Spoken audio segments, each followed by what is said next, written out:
where curiosity stretches out like a coastline and science takes the long scenic route to sleep.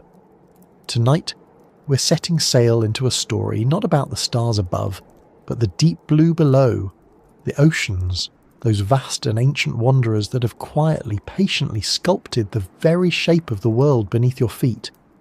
Not with chisels or hammers, of course. The oceans don't crash through history with fanfare.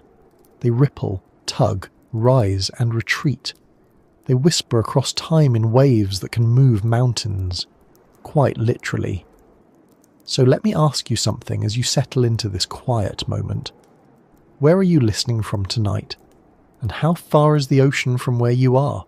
Funny, isn't it, that a body of water thousands of miles away could have helped decide whether you live on a mountain, in a valley, or on the edge of a drifting continent. Oceans are the great shapeshifters of Earth's history. But just how did they become that way? What hidden hands did they play in carving continents, breaking them apart, pulling them together, and doing it all over again? If you find this kind of meandering through Earth's ancient past comforting, or just a gentle way to ease into rest, I'd be ever so grateful if you liked this video, or maybe subscribed. It helps this little channel of calm find more fellow travellers in search of quiet wonder. So settle in, slow your thoughts, and let's begin. Because long before humans mapped the oceans and long before fish found fins, Earth was already listening to the sea's slow heartbeat. And that heartbeat would change everything. 4 billion years ago, there were no maps. There were no continents. Not really. Just a restless, molten world, slowly cooling, wrapped in steam and scattered with newborn seas. And yet from that chaos, a pattern would emerge. Oceans, it turns out, don't just sit between continents. They build them. They break them. And they've been doing it for billions of years. But how? How can something so soft, so fluid, have the strength to reshape the bones of a planet? Let's find out. The story of oceans shaping continents may seem like something ancient and remote. A drama long finished, its set pieces now frozen in stone. But every now and then, the planet reminds us that it's still rehearsing new scenes. And sometimes, that reminder comes in the form of a compass needle refusing to behave. In the 1960s, aboard a research vessel swaying gently in the North Atlantic, a group of geologists noticed something peculiar. They were studying the ocean floor, dragging magnetometers behind their ship like floating metal detectors, expecting to map simple patterns in the Earth's magnetic field. What they found instead was a zebra-striped seafloor, bands of rock, symmetrical on either side of a long underwater ridge, each with alternating magnetic orientations. It was as if the ocean itself had been laying down lines of coded memory, left, right, across its bed. At first, it didn't make sense, but one by one the pieces began to fall into place. These stripes weren't random, they were a record of time. You see, every few 100,000 years, Earth's magnetic field flips. North becomes south, and south becomes north. Molten rock emerging at undersea ridges freezes that orientation in place, like a tape recorder catching the tune of the planet's field. As the seafloor spread outward, it recorded those flips in perfectly mirrored bands. That was the moment the world began to believe in something truly radical. The seafloor moves. And if the seafloor moves, then so must the continents it carries. And if the continents move, then the shape of the Earth is not fixed. It drifts, crashes, crumples and heals. All of it, orchestrated by the restless choreography of oceans. This was plate tectonics, the grand, unifying theory that explained mountain ranges, earthquakes, volcanoes, ocean trenches, and why South America seems to snuggle so perfectly against the curve of Africa. But it wasn't just a eureka moment born from a magnetometer and a boat.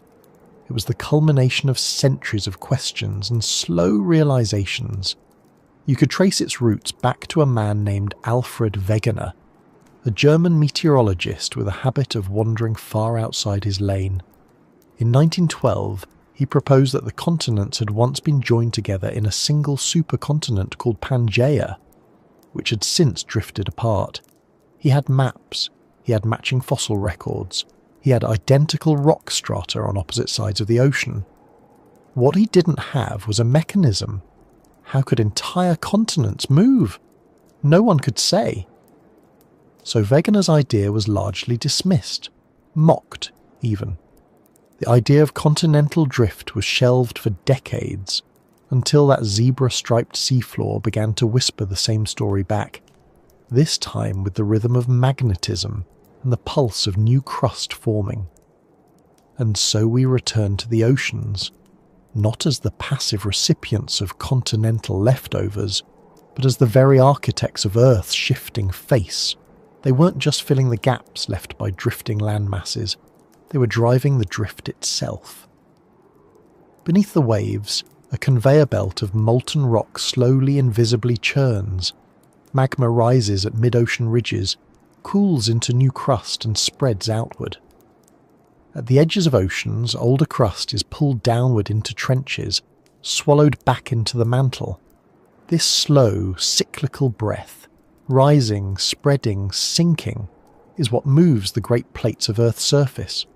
The Pacific Ocean, for instance, isn't just a body of water, it's a tectonic engine. It's growing on one side and shrinking on the other. It pushes volcanic arcs into place, folds mountain chains like origami, and carves out deep trenches like the Mariana, whose dark depths stretch deeper than Everest is tall. Even now, as you listen to this, the continents are moving. Africa is slowly crashing into Europe, raising the Alps higher every year. Australia is drifting northward at about the pace your fingernails grow. The Atlantic Ocean is widening, millimetre by millimetre, as North America and Europe drift further apart.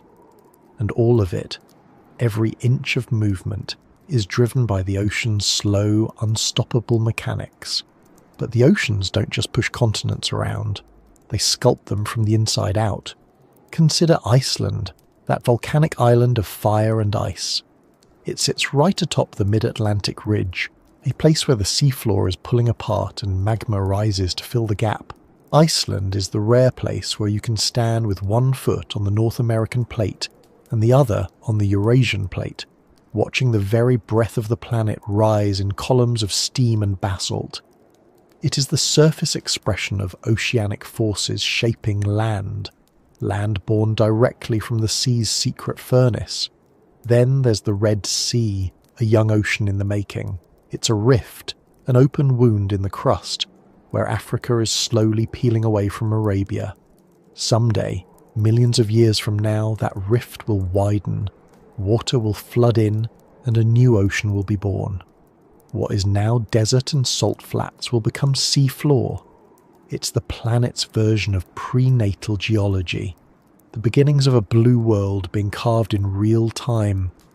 And in case it seems like this process is clean and methodical, it's worth remembering that the meeting of oceanic forces and continents is rarely gentle.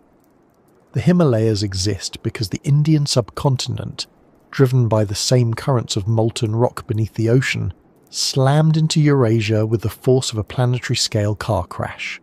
And it's still pushing, still lifting those peaks higher into the sky. Somewhere along the way, we began to realise that the continents are not the permanent fixtures we once believed. They are rafts, some small, some massive, floating atop a sea of slowly churning rock, nudged and jostled by the ocean's tectonic breath.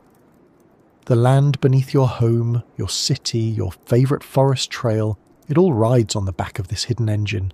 But this isn't just about geology, it's about memory.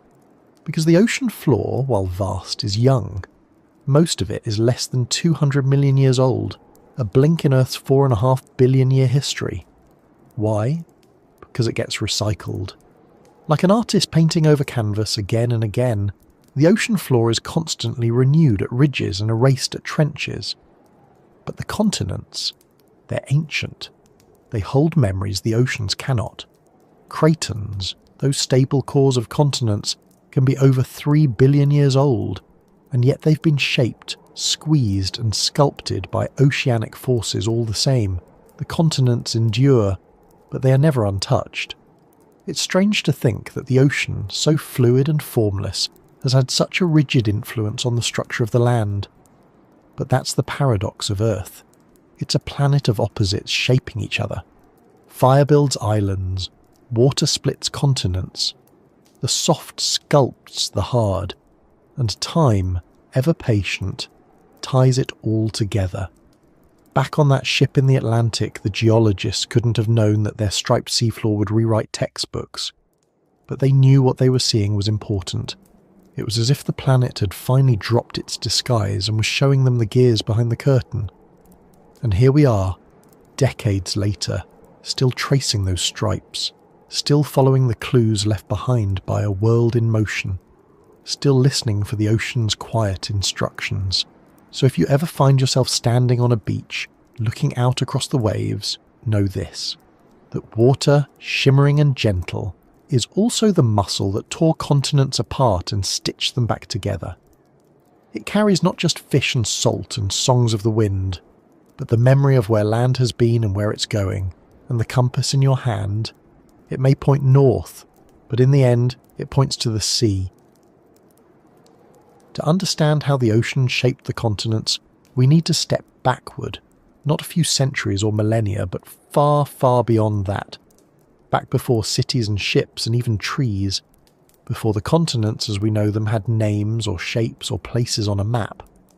We must return to a world so ancient it feels almost imaginary, stitched together not by memory or myth, but by clues locked deep in stone. Let's begin in the Hadean, Earth's first eon, over 4 billion years ago. It was not a place you'd want to visit. The planet was new, barely cooled from its formation, a molten landscape battered by constant bombardment from space. Volcanoes raged. The air was thick with steam and choking gases.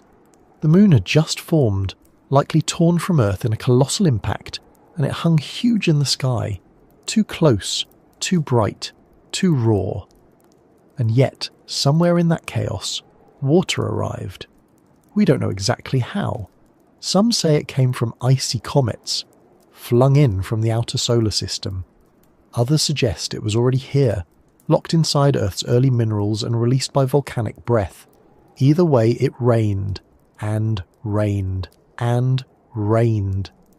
Imagine it. Endless storms hammering the still-forming crust. Not hours, not days, but millennia of downpour, carving valleys into lava plains, cooling rivers of molten rock into hardened black stone. Steam thickened the skies as oceans collected in the low places, vast and silent and alien. No tides yet, no waves shaped by life, just heat and depth. These early oceans weren't like the ones we know. They were acidic, mineral-rich, and dark. But they were oceans nonetheless, and they changed everything. They became Earth's first climate system, absorbing carbon, regulating temperature, creating the delicate chemistry that life would later exploit. They were a cradle, but also a sculptor. Water seeks the low places, and in doing so, it defines the high. As the oceans filled the basins of Earth's crust, they began to trace out where land might one day rise. They didn't just shape the surface, they helped choose it. By the Archean eon, some 3.8 billion years ago, things had started to settle. The planet had crust now, thinner and weaker than today's, but solid. Protocontinents formed, small, craggy islands of granitic rock pushing up through the sea like scattered stepping stones. These weren't continents in the way we think of them. They were miniature, fragmented, constantly reshaped by volcanic eruptions and meteoric impacts. But they were the seeds, and the oceans. They were everywhere. They wrapped around these fledgling land masses like a parent holding a newborn. Their waves, gentler now, still eroded, still carved, still carried minerals from place to place. Over millions of years, the ocean acted not just as a medium but as a mixer, blending the ingredients of future continents. Life, too, had begun, quietly, invisibly in the shallow waters of tidal pools and hydrothermal vents. Microbes, some of them perhaps born in the dark warmth of the deep ocean, began to process the elements around them. Some learned to photosynthesize, exhaling oxygen into an atmosphere that, at first, wanted nothing to do with it. The Great Oxygenation event, around 2.4 billion years ago, was both miraculous and catastrophic. For early life, oxygen was poison. But for the planet, it was transformation. It rusted the iron in the oceans, forming vast beds of banded ironstone, layered records of that ancient chemical revolution. The sky changed, the oceans changed, and with them, the continents. As oxygen levels rose, the chemistry of the seas shifted. More complex life began to stir. But just as things began to look familiar, at least in structure, disaster struck, again and again. One of the most profound of these was the Snowball Earth episodes, where our entire planet may have frozen over, oceans included. It's hard to imagine now, oceans stretching from pole to pole, sealed under a shell of ice, glaciers reaching the equator, sunlight reflected back into space by a mirror of white. How life survived is still debated, perhaps in thermal vents, perhaps under thin spots in the ice. But the oceans, even frozen, continued their slow work. They held heat, they cycled nutrients, they waited. When the ice eventually receded, thanks in part to volcanic carbon dioxide building up in the atmosphere, the oceans were reborn, and so were the continents. With every freeze and thaw, with every rise and fall of sea level, new layers were deposited. Sediments collected in basins, compacted, and were lifted again by tectonic push and volcanic fire. What had been seafloor became mountaintop. What had been sediment became stone. In the Proterozoic, the continents began to truly grow. Cratons, the ancient cores of modern continents, started to collide and fuse. Supercontinents came and went. Columbia, Rodinia, Pangaea. Each lasted hundreds of millions of years. Each was broken apart by the same forces that had assembled it. Seafloor spreading, subduction, mantle plumes. And always the oceans were there, not just passively filling the gaps, but actively creating them. Picture the Earth during Rodinia, about 1 billion years ago. Most of the land on the planet gathered into a single massive continent surrounded by a global ocean. It would have changed the climate, the ocean currents, the very rhythm of seasons. Then, over time, it rifted. Cracks appeared. Rifts opened. The ocean poured in, like an old friend returning to familiar ground. These rifts often began underwater, in places where superheated rock rose toward the crust. The ocean, cooling the magma, encouraged more fracturing. As the rifts widened, they created new ocean basins. The land split. Continents drifted. And the oceans redrew the map, again and again. When Rodinia broke apart, the continents that scattered were different from what had come before. Larger, more stable, more structured. They bore the scars of collision, the crumpled mountain ranges, the deep inland seas, the mineral veins forged in tectonic pressure. And in those inland seas, life began to explode. The Cambrian explosion, roughly 540 million years ago, was not a literal detonation, but in evolutionary terms it was close. In a relatively short span of time, the fossil record erupts with diversity. Trilobites, brachiopods, worms with jaws and armour, creatures with eyes, creatures with limbs, complex body plans emerged, ecologies formed, food chains appeared. The oceans weren't just cradles now, they were laboratories, and the continents, they were coastlines. Because where ocean meets land, richness abounds. Tides mix nutrients, rivers deliver sediment, shorelines offer both protection and challenge. For hundreds of millions of years, life remained tethered to the water's edge. The shape of the continents, their curves, their shelves, their sunken basins, determined where life could thrive. And then, eventually, where it could leave the sea behind. But the oceans still had more shaping to do. During the Paleozoic, the continents once again gathered. This time into the most famous of supercontinents, Pangaea. You may have seen it in textbooks, all the continents fused into one giant mass, ringed by a single vast ocean, Panthalassa. And like all great geological gatherings, it didn't last. Around 200 million years ago, in the Mesozoic era, Pangaea began to crack. The Atlantic Ocean was born, not in a single dramatic moment, but in countless small ruptures, filled by rising magma and cooled by seawater. The continents slowly drifted apart, carried by expanding seafloor. North America and Eurasia to the north, Africa and South America to the south, Australia, India and Antarctica, each tracing their own path, and in the spaces left behind, the oceans flowed. That Atlantic you may have crossed on a plane or stared at from a beach, it's still growing, still spreading at its mid-ocean ridge, still shaping the edges of the continents that fled from Pangaea. The Pacific, meanwhile, is shrinking, its crust being consumed in subduction zones around the Ring of Fire. These movements aren't merely theoretical, they leave marks, deep trenches, island arcs, earthquake belts. The Pacific's slow retreat is why Japan rises, why the Andes soar, why the Himalayas stretch higher each year. Oceans give and they take. They spread new crust and erase the old. They carve the planet like a patient artist, one brush stroke at a time, and all the while, they remember. In their sediments, the oceans store records of past climates, fossils of foraminifera, chemical signatures, isotope ratios. In their movement, they control weather and life, through currents and cycles and temperature shifts. They have shaped not only the continents, but the creatures who walk upon them. Even now, as ice melts and seas rise, the story continues. The continents are not done shifting, the Red Sea still widening, the San Andreas still sliding, the African Rift Valley still pulling apart. We are living in a moment of movement. The map is not fixed, the Earth is not still, and the oceans, they are still shaping, still holding the chisel, still humming the long, slow song they've sung for 4 billion years. If continents are the chapters of Earth's story, then oceans are the ink.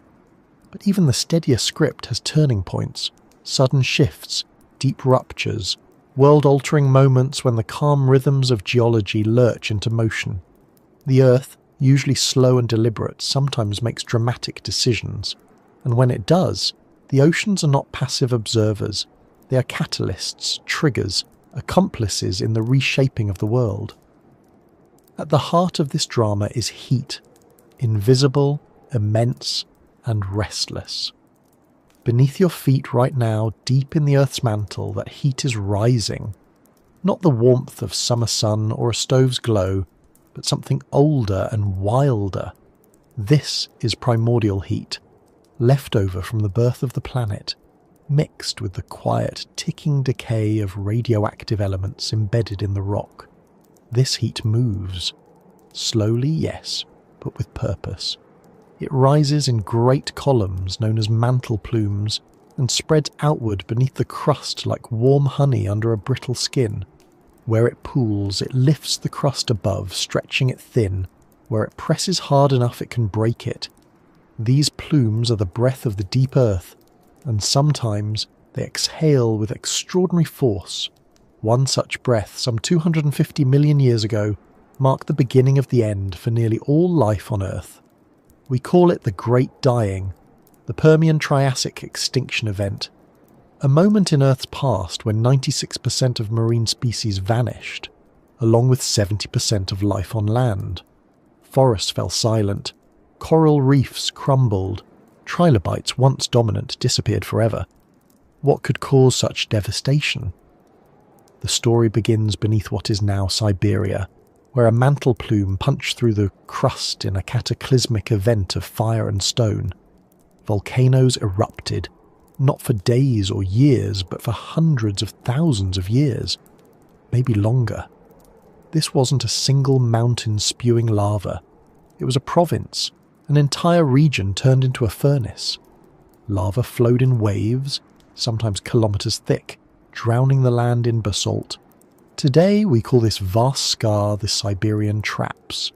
Traps, from the Swedish word trappa, meaning stairs, a nod to the step-like layers of solidified lava still visible today. But this wasn't just a firestorm on land, it was a trigger that rippled through the oceans. As the lava poured out, it released enormous amounts of carbon dioxide and methane, greenhouse gases that wrapped the Earth in a suffocating blanket. Temperatures rose, the oceans warmed. Warmer water holds less oxygen, and the seas began to suffocate. Whole ecosystems collapsed. But there was more. As magma intruded into underground coal and salt deposits, it released clouds of toxic gases, chlorine, fluorine and sulfur, into the air. Acid rain fell across the planet. On land, plants withered. In the seas, acidic waters dissolved shells and reefs. The oceans, once the womb of life, became a graveyard. It's easy to think of extinction as a singular event, a moment when everything simply ends. But mass extinctions are not single blinks in time. They are slow, tangled processes with many threads. And in this case, the thread began deep underground and was pulled upward by the quiet persistence of heat. The trigger was volcanic. The consequence was planetary. This wasn't the first time oceans had played a deadly role in reshaping the continents and the life upon them, nor would it be the last. The interplay between Earth's interior and its watery skin is ancient, and the forces that bend continents or birth mountain ranges often begin not with crashing waves, but with what lies beneath. Let's rewind the clock further to another great turning point, the breakup of Pangaea. For millions of years, all of Earth's major land masses were fused into one supercontinent. Pangaea stretched from pole to pole, surrounded by a single global ocean, Panthalassa. It was a world of vast deserts, monsoons and inland seas. But Pangaea was not stable. Deep beneath it, mantle plumes gathered, tectonic stress built. And then the continent began to split. Where the crust weakened, rifts opened. Volcanoes rose. The ocean, ever opportunistic, rushed in. This process didn't happen in a year. It took tens of millions. But from it came the birth of the modern Atlantic Ocean. The Mid-Atlantic Ridge, a sprawling chain of underwater volcanoes, still marks the seam where Pangaea pulled apart. It is an active wound, still spreading today. The mechanism was clear. Heat rose, crust thinned, magma surged, and water filled the gap. But the consequences rippled far beyond geology.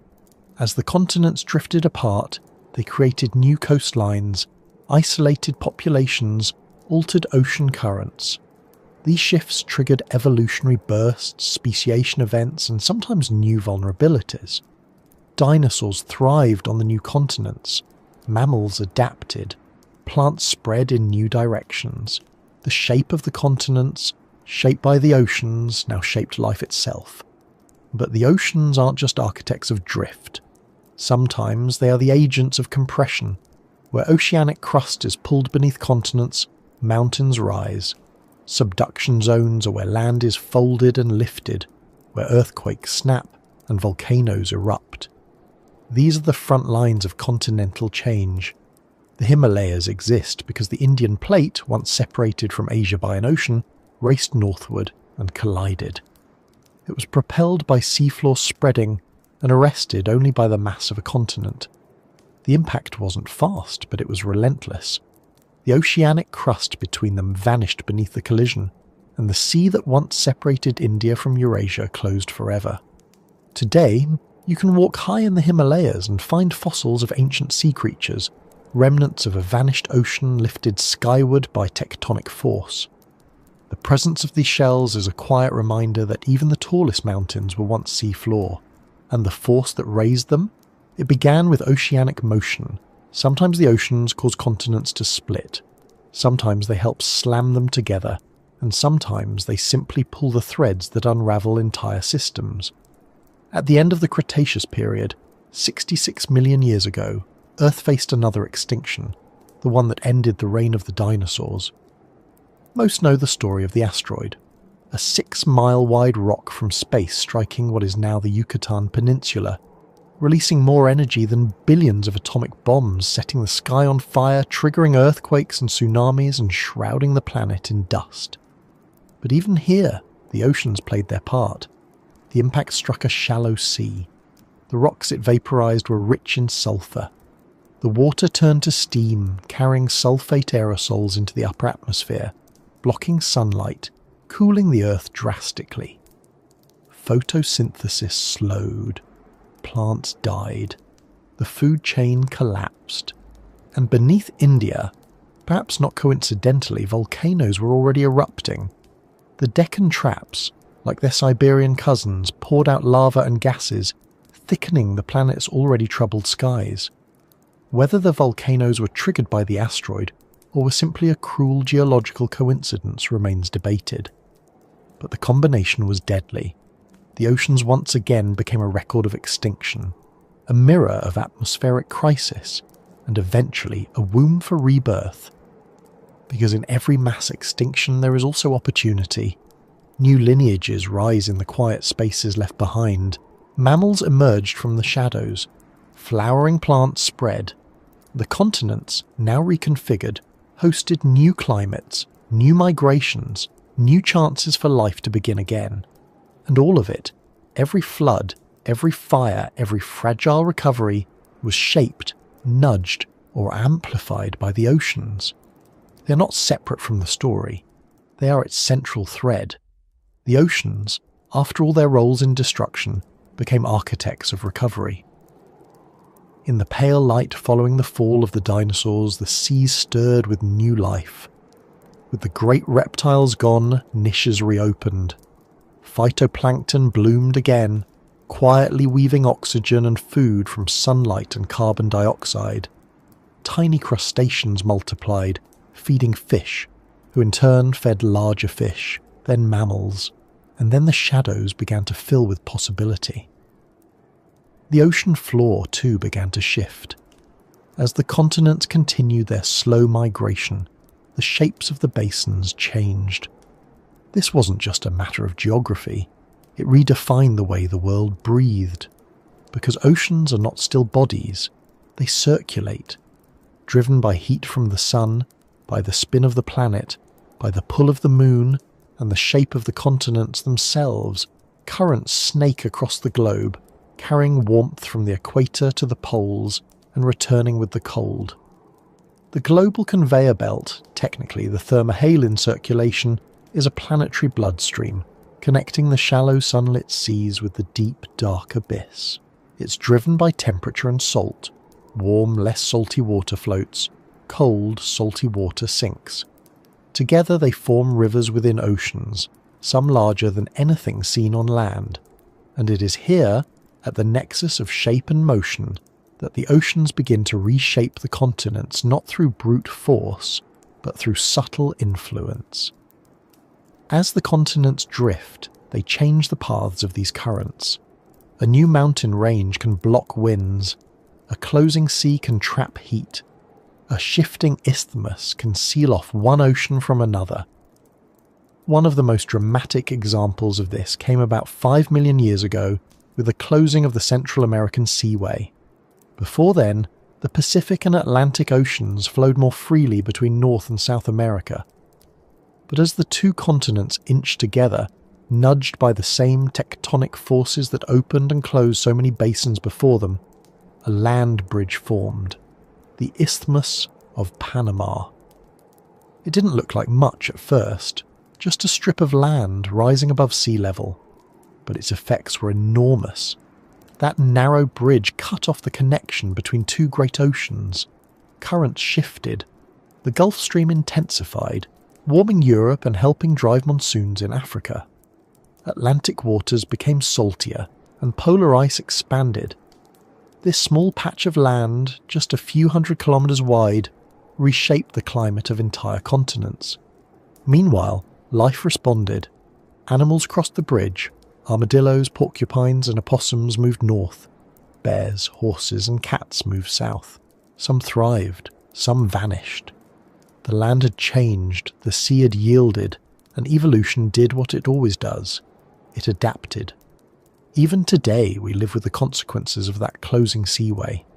The climates we know, the wind patterns, the rainfall, the very coastlines we walk, shaped by the movement of oceans and the bones of land that rose in between. But sometimes the oceans reclaim what was taken. Consider the Mediterranean. Today it's a deep, warm sea, a cradle of ancient civilizations ringed by cliffs and dotted with islands. But rewind time 6 million years and the story changes. The Strait of Gibraltar, that narrow doorway between the Atlantic and Mediterranean, closed. The connection was severed. The heat of the sun evaporated water faster than rivers could replenish it. And slowly, silently, the Mediterranean began to dry. It didn't happen overnight, but over a few thousand years, it became a salt flat, a desert below sea level. Vast layers of salt and gypsum piled up on the former seafloor, evidence of the water that once was. They call it the Messinian salinity crisis. And then, as the Atlantic rose once more and erosion did its work, the Gibraltar Gateway reopened. Water returned with catastrophic speed. Some geologists suggest it may have cascaded in a torrential flood, carving a channel and refilling the entire basin in just a few years. The ocean, patient as ever, had reclaimed its territory. Moments like these, when land tries to defy water and water returns the favour, are reminders of how fluid the balance really is. Because even the continents, for all their mass and gravity, are not fixed. They flex, they sink, they rise again. Take isostasy, a word that sounds like it belongs in philosophy but lives firmly in geology. It refers to the balance between Earth's crust and the mantle below, like icebergs floating in water. When ice sheets grow heavy, they press the land down. When they melt, the land rebounds. During the last ice age, glaciers kilometres thick weighed down parts of North America and northern Europe. When they melted, the land slowly began to rise. It's still rising today, in places like Scandinavia and Canada, where ancient shorelines now lie far above modern sea level. Even the shape of the sea changes, not just the level of the water, but the contours of the ocean floor. Seamounts, underwater volcanoes, grow silently until they breach the surface and become islands.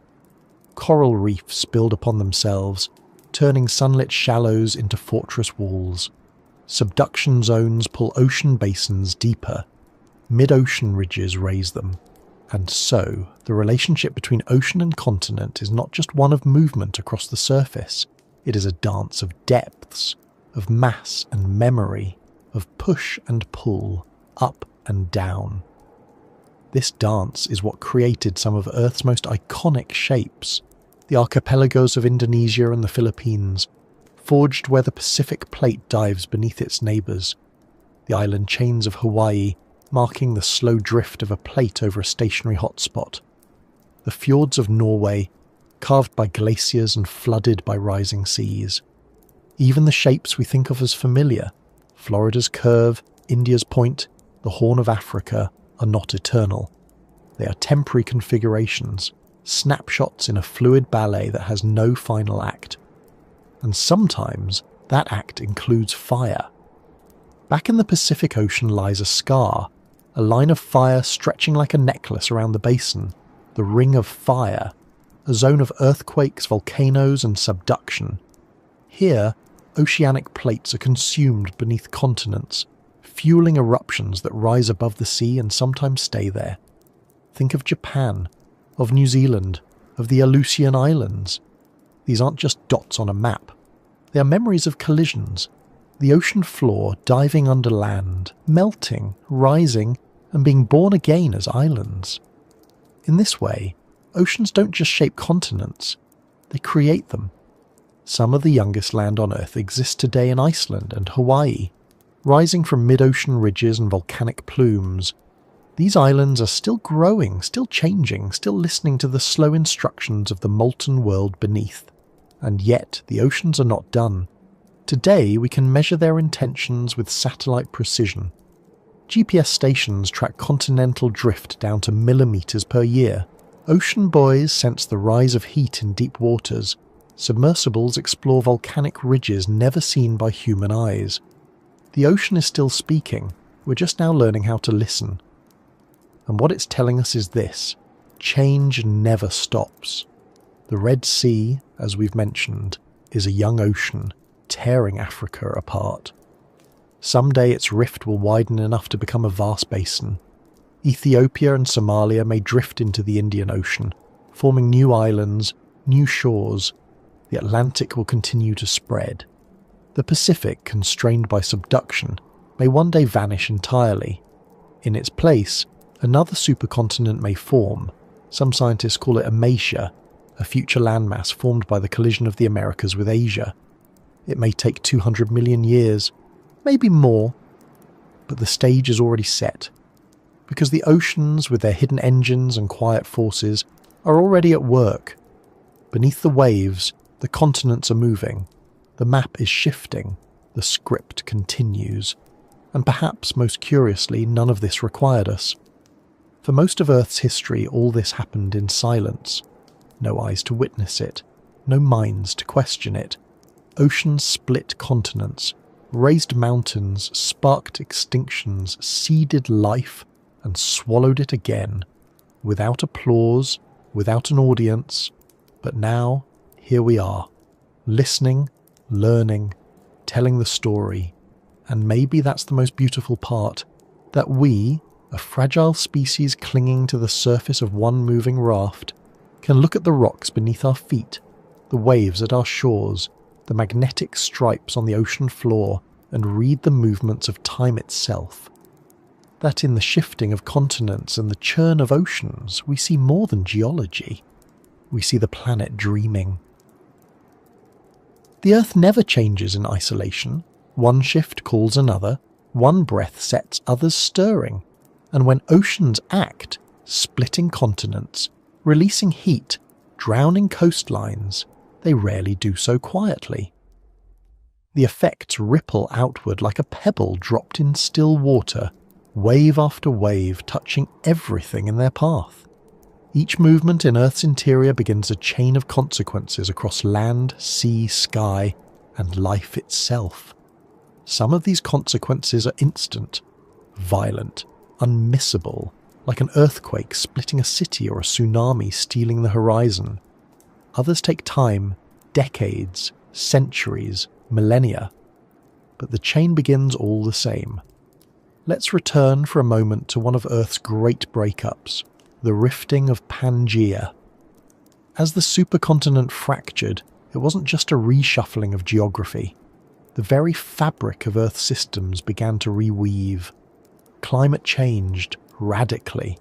Ocean currents found new paths, or were choked off entirely. Winds learned new directions. Rainfall migrated. And life, forests, fish, insects, dinosaurs, had to adjust. Where once a single massive landmass stretched across the equator, now multiple continents drifted toward the poles. Their motion altered the balance of solar energy on Earth's surface. Land heats differently than water. Large continents, especially near the poles, cool quickly and create colder interiors. Snow accumulates. Ice reflects sunlight. A feedback loop begins. What started as a slow tectonic exhale soon begins chilling the planet. In this new layout, oceans too played their part. As seaways narrowed or opened, they redirected the flow of heat. Warm water that once circulated freely around the tropics was trapped, redirected, or cooled. The world's thermostat was being adjusted, not by hand, but by drifting stone and the slow churn of seawater. With these changes came cascading biological effects. Take the early Jurassic, for example. As Pangaea tore open, new rifts formed between Africa and North America. These rifts became deep valleys, many of which eventually flooded with seawater. But at first they were lakes, warm, stagnant, and often toxic. Beneath them, volcanic activity poured gases into the atmosphere. Carbon dioxide levels soared. A greenhouse climate developed. Sea levels rose. The oceans became stratified, warm, oxygen-rich waters above, cold, anoxic waters below. When this separation became too extreme, the bottom waters began to rot. Decomposition in the absence of oxygen produces deadly byproducts. hydrogen sulfide among them. This gas is not only toxic to most life, but it rises. Once released from the oceans, it enters the atmosphere. It poisons, it darkens the skies, and worst of all, it can damage the ozone layer, exposing the planet to ultraviolet radiation. Plankton die, plants wither, the chain lengthens. These events, called Oceanic Anoxic events, appear again and again in Earth's history. They are fingerprints left by warming, by stagnation, by changes in circulation caused by shifting continents and reshaped seaways. Some are local, others are global, many are tied to extinction events, and they always begin the same way, with the oceans turning inward, holding their breath.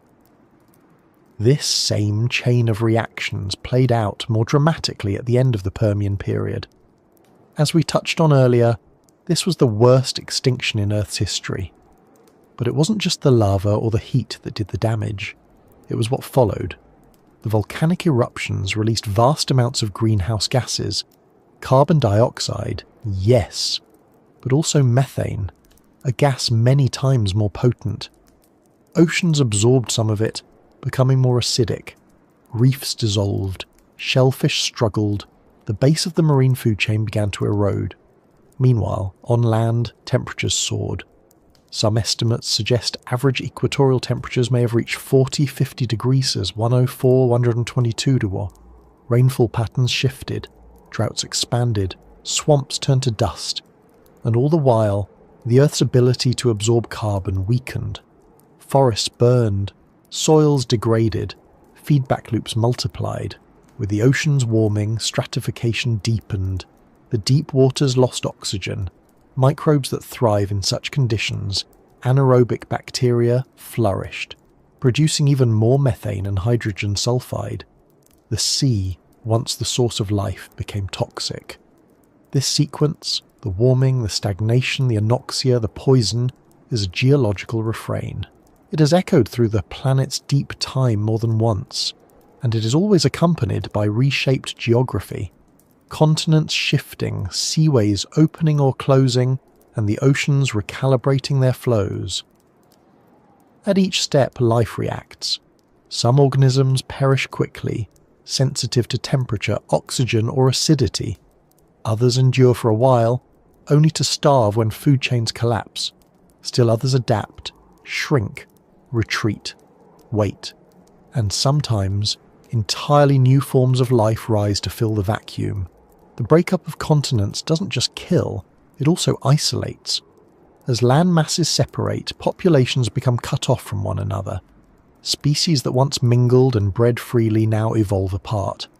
This is allopatric speciation, the quiet birth of diversity through distance. Marsupials in Australia, lemurs in Madagascar, finches on Galapagos, all born of drifting lands and deep water. The oceans, while uniting the planet in one sense, divide it in another.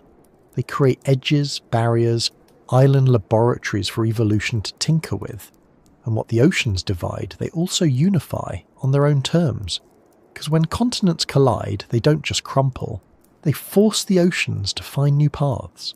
And those new paths don't always play nicely. Take the collision of India with Asia. It closed the Tethys Sea, an ancient ocean that once stretched between them. As the land rose, the seaway vanished. Marine species were forced into extinction or migration. Those that couldn't adapt disappeared, but the uplifted terrain, now the Himalayas and the Tibetan Plateau, had its own chain of effects. It altered the monsoon system, it rerouted rivers, it influenced jet streams.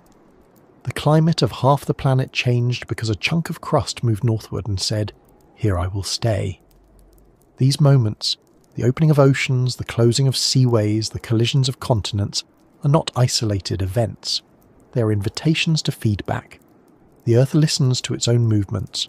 When it shifts, it responds. When it cracks, it rearranges. And sometimes, the consequences come in places we'd least expect. Volcanic eruptions, for example, don't just spew lava. They can inject sulfate aerosols into the stratosphere, reflecting sunlight and cooling the planet temporarily. A hot eruption can lead to a short cold spell, and if that eruption is part of a larger tectonic event, like a rift opening or a plume rising, it may be only the beginning of something much larger. Sea level too responds. During times of rapid tectonic activity, mid-ocean ridges can rise, displacing ocean water and causing sea level to rise globally. Later, as the ridges cool and sink, the opposite occurs. These are not small fluctuations. During parts of Earth's history, sea level has been over 100 metres higher or lower than today. Whole continents have been flooded. Vast inland seas have formed, teeming with life, only to vanish millions of years later. Each change in sea level alters habitats, creates new coasts, drowns others. Fish migrate, forests retreat, coral reefs adapt or die. It is a planet forever rearranging its stage, while the actors struggle to keep up. And yet, in the midst of all this chaos, something remarkable happens. Life continues. It doesn't always thrive. Sometimes it suffers, but it adjusts. It finds new ways. It fills the spaces left behind. After every extinction, every mass rearrangement, there comes a moment, not of triumph, but of quiet persistence. A fish that learns to tolerate lower oxygen. A fern that grows in ash-choked soil.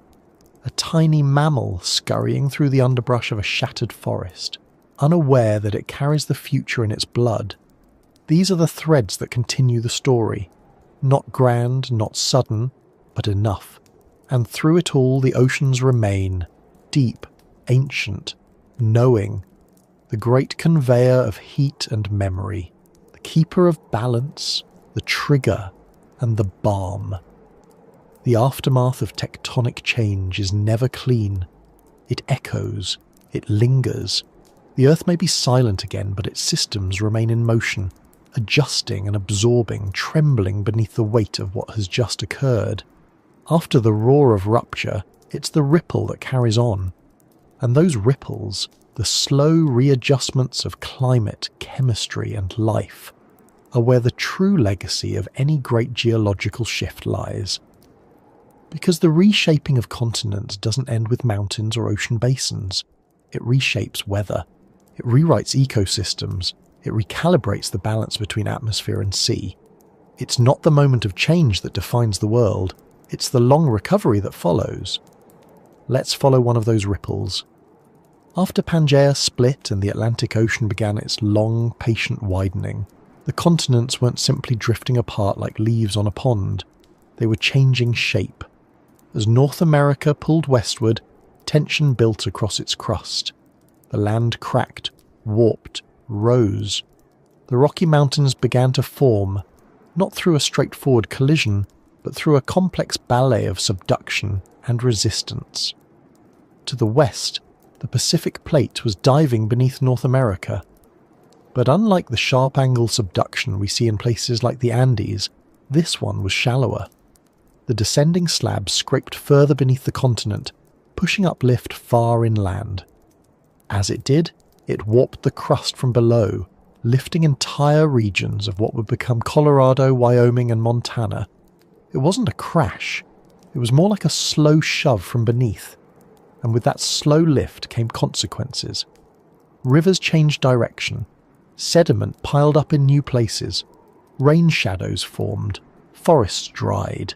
Animals migrated. Entire ecosystems that once flourished near ancient coasts found themselves marooned, their climates shifting without moving an inch. The ripple was subtle, but steady. Then came the heat. In the Eocene epoch, about 50 million years ago, Earth entered one of its warmest periods. There were no ice caps. Palm trees grew near the poles. Crocodiles paddled through what is now the Arctic. And part of the reason for this warmth was how the continents had arranged themselves. With the Atlantic widening and the Pacific's ring of subduction tightening, global circulation changed. The connection between equatorial and polar currents weakened. Warm water lingered in the tropics. Ocean currents became sluggish, less efficient at distributing heat. Carbon dioxide levels were high, partly from volcanism, partly from the lack of major carbon sinks. The result was a world wrapped in a kind of greenhouse serenity, until, of course, it wasn't. Because eventually, those same continents drifted into new positions. Antarctica broke from Australia and began to drift southward. By about 34 million years ago, it had reached the bottom of the world, and something remarkable happened. An ocean current formed around it. The Antarctic Circumpolar Current, the largest and strongest current on the planet, began to encircle the continent, isolating it thermally from the rest of the world. No longer could warm tropical water reach its shores. Temperatures plummeted, ice sheets formed, and just like that, Earth entered a new climate chapter, the Age of Ice. This wasn't just a southern story. As ice accumulated in Antarctica, sea level dropped globally, habitats shrank, coastal areas became plains, ocean salinity increased, new current patterns emerged, and the balance of carbon dioxide between ocean and air shifted once again. That ripple, born of a continental drift, had become a tidal wave of transformation. And in the north, another story was unfolding. Over the next few million years, North and South America continued their slow convergence. The Isthmus of Panama rose from the sea. As it did, the Atlantic and Pacific Oceans, which had mingled freely for tens of millions of years, were suddenly cut off from one another.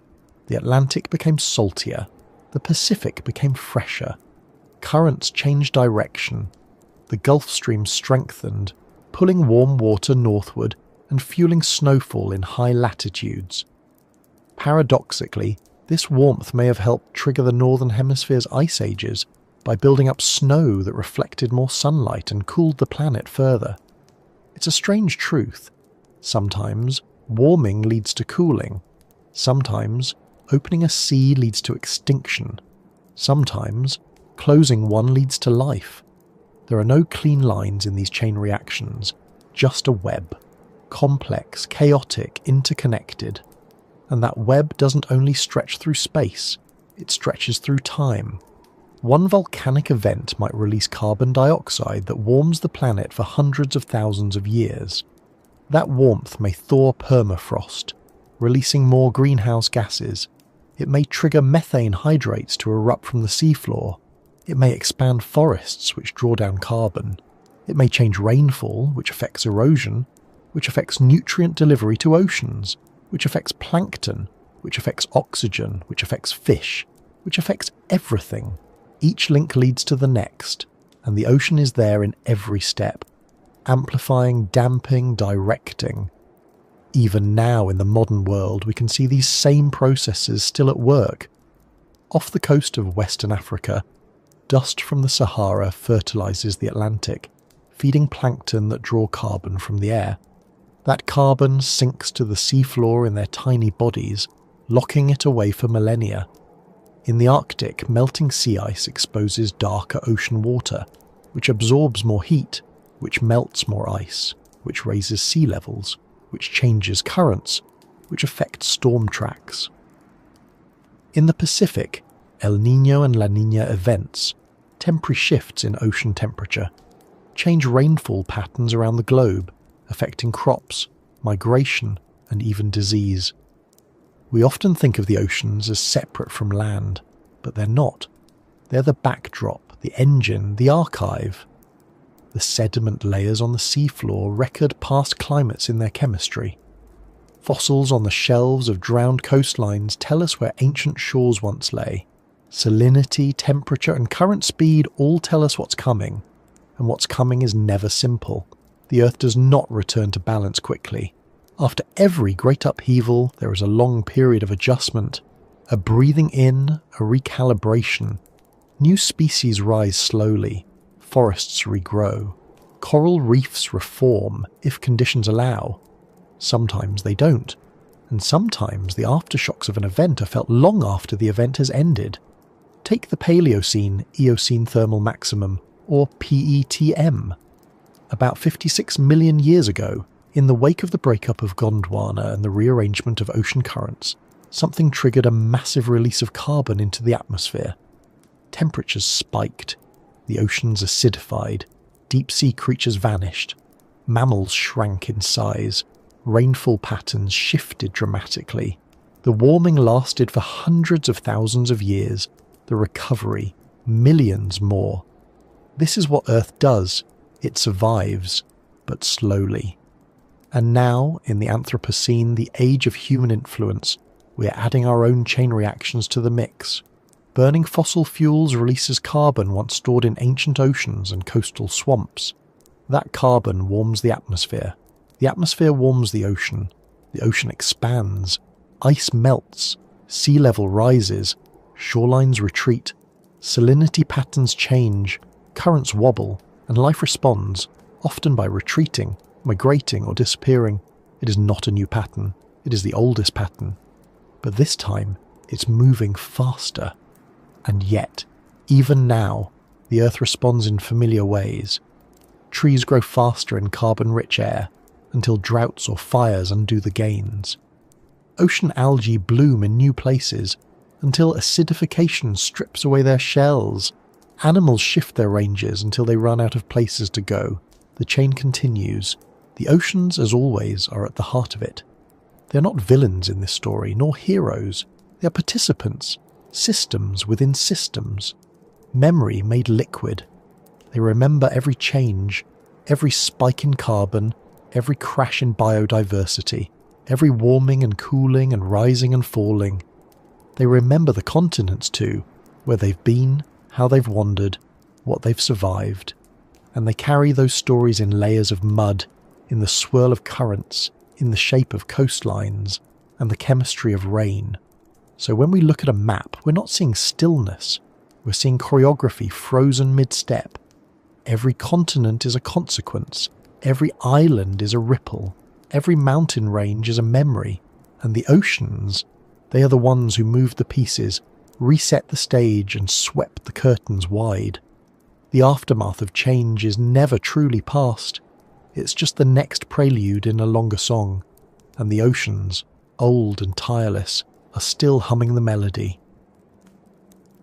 To understand how oceans shaped continents, not just once, but again and again, we need to zoom out even further. Because the Earth doesn't simply change, it cycles. Patterns emerge in deep time like constellations, faint at first but undeniable once seen. And through those patterns we realise something quietly astonishing. What we often think of as rare events, massive extinctions, supercontinent breakups, rapid warming, are not random at all. They are verses in a long, slow poem that the planet has been reciting for billions of years. And the oceans, they are the refrain.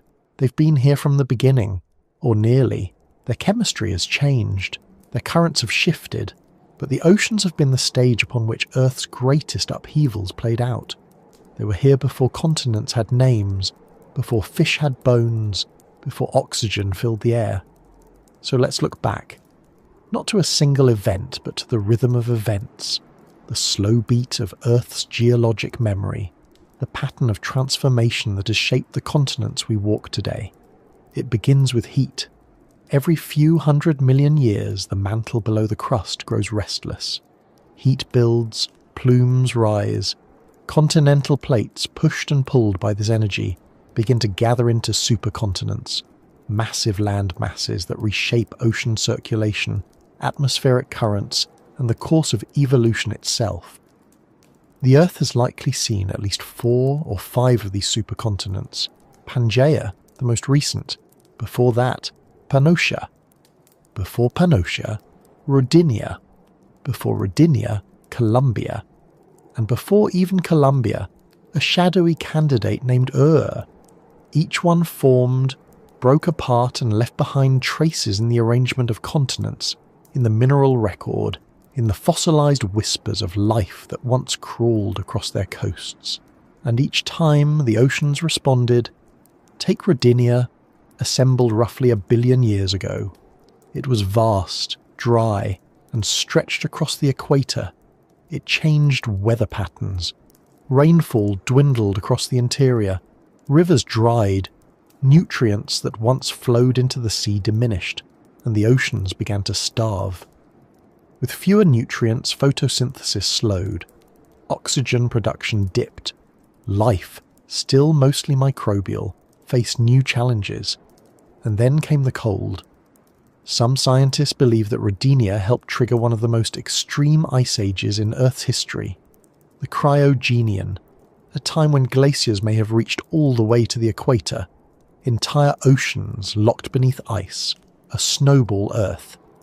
And yet somehow life survived, in deep ocean hydrothermal vents, in pockets beneath the ice, in briny cracks between glaciers.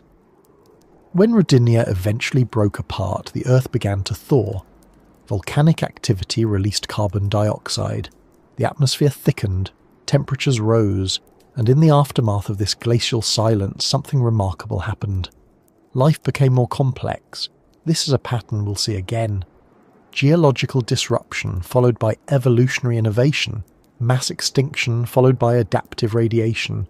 Oceans made hostile, then hospitable again, and each time life takes the reset button and runs with it. Fast forward to the next supercontinent, Pangaea.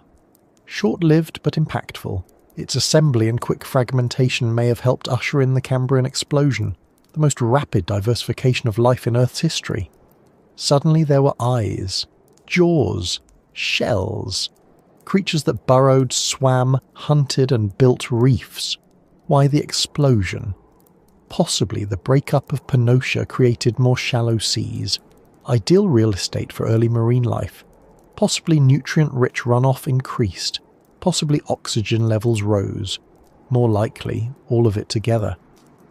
A cascade once again set off by the shifting of land and the whispers of the ocean. These shallow epicontinental seas, broad, warm and rich, became nurseries for trilobites, anomalocarids, early mollusks and strange creatures we're still trying to name. Life filled the space that geological chance had created. And as the continents kept drifting, as the oceans widened and narrowed, life kept pace, but not without setbacks. Because if Earth has patterns of innovation, it also has patterns of loss. There have been 5 major mass extinctions in Earth's history, the Big Five, and oceans played a role in all of them. The Ordovician-Silurian extinction, about 444 million years ago, was likely triggered by a sudden glaciation. Sea levels fell, habitats collapsed. Then came warming, sea levels rose, anoxia spread. A 1-2 punch of freezing and suffocating. Ocean life, especially those in shallow seas, suffered greatly. Then the late Devonian extinction, 372 million years ago. A long drawn-out decline rather than a single moment. Reef systems vanished, ocean oxygen levels dropped again, possibly due to volcanic activity, possibly due to the spread of deep-rooted plants altering nutrient runoff, possibly both. Then the Permian-Triassic extinction, the Great Dying as we've seen. Then the Triassic-Jurassic extinction, around 201 million years ago, likely caused by another round of volcanic eruptions tied to the rifting of Pangaea. Carbon dioxide soared, oceans acidified, dinosaurs, previously a minor group, found themselves in a world of opportunity. And then the most famous, the Cretaceous-Paleogene extinction, 66 million years ago, the asteroid, the dust, the darkness, but also the Deccan traps, and again, the oceans, their currents, their chemistry, their ability to buffer and reflect the trauma of the skies. Each extinction was global. Each was tied in some way to the position of continents and the response of oceans. They are not separate systems, they are loops. When continents drift, oceans change shape. When oceans change shape, currents shift. When currents shift, climate follows. When climate changes, ecosystems are restructured. And when ecosystems collapse or adapt, evolution rewrites the script, again and again. This perspective, this nested storytelling, is one of Earth's great truths. There is no single cause, no isolated event. Everything connects, everything builds on what came before, and so The continents we know today are more than rock. They are layered stories. The Andes carry volcanic memory from the subduction of Pacific crust. The Himalayas hold fossil seashells from a vanished ocean. The Sahara hides beneath it the scars of an ancient river system, once lush, now dust. Each feature we see is the residue of chain reactions, the evidence of broader patterns. And it goes even deeper. Because beneath the continents, beneath even the oceans, are the roots of this cycling. Convection in the mantle, the restless drift of lithospheric plates. Mantle plumes rising like candle flames from the core mantle boundary. These processes move so slowly they're invisible in a human life. But over eons they change the face of the world. Some researchers even suggest that supercontinent cycles may affect more than just land and life. They may influence the composition of the atmosphere itself. When continents gather, weathering decreases, carbon stays in the air. When they spread apart, more coastlines erode, drawing down carbon. It's not fast, it's not constant, but it's real. And once again, the oceans are the medium through which these changes occur. The slow wash of waves on new shores, the silent settling of carbon-rich shells to the seafloor, the steady absorption and release of heat. These are not dramatic acts. They are quiet ones, but they are powerful, and they've been happening longer than we've been here to notice. The more we look backward, the more we see that Earth doesn't simply change, it cycles. And yet, those cycles aren't perfect loops. They evolve. They echo with variation. Each revolution through time reshapes the next. The players may return, but the script shifts. Take the oceans. Ancient, vast, eternal in appearance. But they too have histories. Not just of where they were, but of what kind of oceans they were. Oceans rich in iron. Oceans poor in oxygen. Oceans sealed under ice. Oceans choked with life. Each incarnation altered the planet differently. Some of the earliest oceans were nothing like those of today. They were acidic and dark, infused with dissolved iron and methane. Before photosynthesis, before oxygen, the ocean was Earth's lifeblood and its lungs. Microbes ruled, performing chemosynthesis at deep hydrothermal vents. No fish, no coral, just bacterial mats waving gently in volcanic heat. Then came the Great Oxygenation event, 2.4 billion years ago, a revolution led not by continents, but by tiny cyanobacteria in shallow coastal waters. They exhaled oxygen as waste, a poison to everything that had come before, but a gift to the future. That oxygen rusted the dissolved iron in the oceans, settling it to the seafloor in vast layers, what we now mine as banded iron formations, stripes of red and grey laid down like tree rings in ancient stone. And as the oceans cleared, as oxygen increased, new possibilities opened. Complexity bloomed. This alone would be enough of a marvel. But Earth never stops there. With every change in atmosphere, in tectonics, in sea level, there is an opportunity and a risk. As the oceans became more oxygenated, they also became more stratified, and when they stagnate, when mixing slows, they become unstable. Life needs circulation. It needs nutrients from the deep to rise. It needs oxygen from the surface to sink. This fragile balance has been upset many times. In the Mesozoic era, the so-called Age of Reptiles, Earth experienced multiple oceanic anoxic events, periods when vast regions of the ocean turned into low-oxygen dead zones. These events are preserved in black shales, organic rich sediments formed in stagnant oxygen-poor waters. They hint at rapid climate shifts, intense volcanism, and ecological stress. But here's the twist. They often occur during warm periods, not cold. Too much heat, and surface waters don't sink. Too much carbon, and microbial respiration consumes the oxygen faster than it can be replaced. Fertilized by volcanism, these waters bloom, algae explode, then die and decay, creating perfect storm conditions for ocean suffocation. And when the ocean loses oxygen, everything else follows.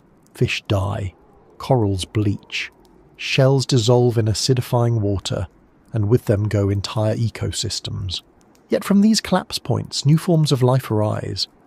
Consider the Cenozoic era, the age of mammals, of birds, of flowering plants. It began not just with the end of the dinosaurs, but with the rearrangement of the oceans. The seaways narrowed, new coastlines formed, climate cooled, ice returned to the poles, and in the oceans, new species of whales evolved, diving deeper than any creature had before. Coral reefs returned, kelp forests expanded, entire orders of marine mammals, seals, sea lions, otters, evolved to reclaim the water their ancestors had left behind. On land, new herbivores grazed, chased by new predators. On coastlines, mangroves and tidal marshes formed. Estuaries, rich in life, bloomed where fresh and salt water met. All of it framed by the shifting continents, and all of it shaped by the seas. And again, not through one event, but through millions of interconnected shifts. A mountain range rises and changes wind. A seaway closes and warms a current. An ocean basin shallows and redirects rainfall across a continent. We like to tell stories with a beginning, a middle, and an end. But Earth doesn't work that way. Its stories overlap. They spiral. They cascade. Let's take a step even further back.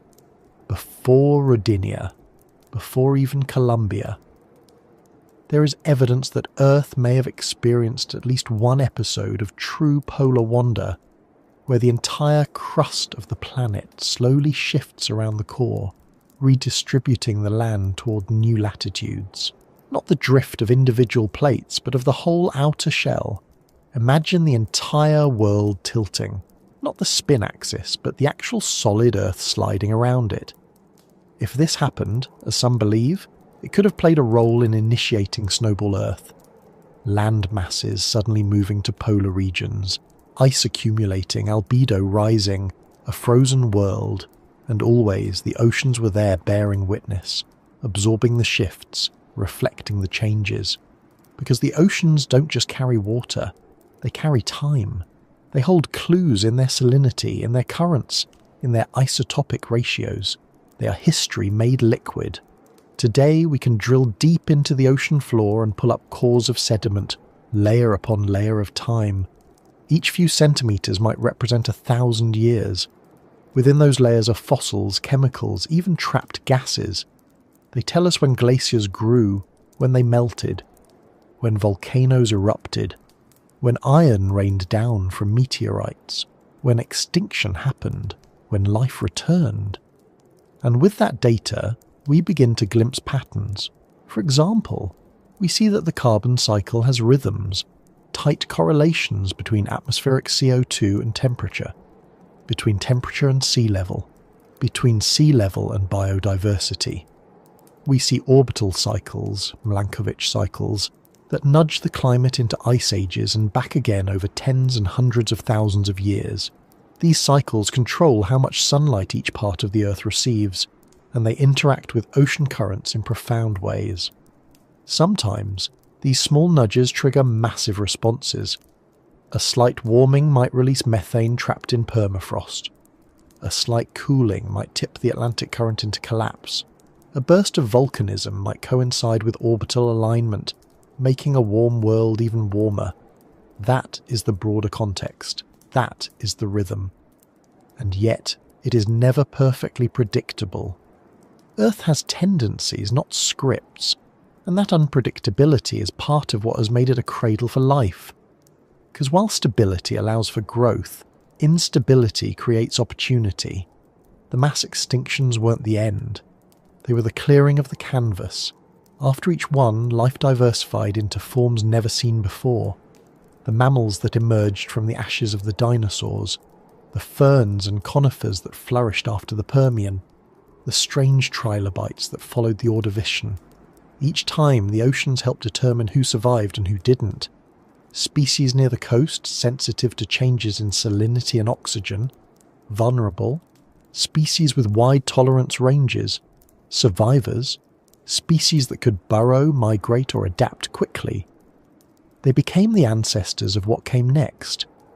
This is how oceans have shaped not just the continents, but the contents of those continents, their forests, their deserts, their inhabitants, us. We emerged into a world already sculpted by 1 billion years of watery decisions. Every river, every valley, every sedimentary plain owes its existence to oceanic cycles of rise and fall, erosion and deposition, flood and drought. Even the soil beneath our feet, rich with minerals, was built in part by ancient seabeds, uplifted and weathered. Fossilized shells now feed modern crops. Ancient plankton now fuels our cities. We are not separate from the ocean story. We are the most recent chapter of it. And that story is still being written. Today, we are watching ocean currents change before our eyes. Arctic ice is melting. The Atlantic meridional overturning circulation, one of the planet's most important heat pumps, is weakening. The Pacific shows signs of change in its deep water formation. Coral reefs are bleaching. Species are migrating poleward. It feels new, but in deep time, it is familiar. The difference is speed and awareness. For the first time in Earth's long history, one species knows what's happening, knows that oceans and continents are not fixed, that climate and chemistry are not constants, knows that the chain reactions have always been there and are now accelerating, and perhaps most profoundly, knows that it has the power to influence them. That is the broader context, the lesson of every supercontinent, every extinction, every recovery. The Earth is alive with motion. The oceans are its memory. The continents are its skin. And we are the part that dreams. We are the part that can imagine a time before the continents had names. We are the part that can stand on a beach, look out at a horizon drawn by billions of years of drift and tide, and wonder, what will this coastline look like in another 100 million years? And perhaps more importantly, what role will we have played? Because the story continues, it always has, and the oceans are still listening. It's easy to think of Earth's history as something that just is, etched into the planet like script on stone. But the truth is, none of it became history until someone recognized it, until someone asked a question, picked up a rock, looked at a shell embedded in a cliffside and wondered, how did this get here? The Earth speaks in layers, but it takes people to translate. For most of human existence, continents were simply home. Mountains, oceans, rivers, these were boundaries, not beginnings. Stories were told about the shape of the world, but not about how it came to be. The land was fixed, eternal. The seas were mysteries beyond the horizon, and time was shallow.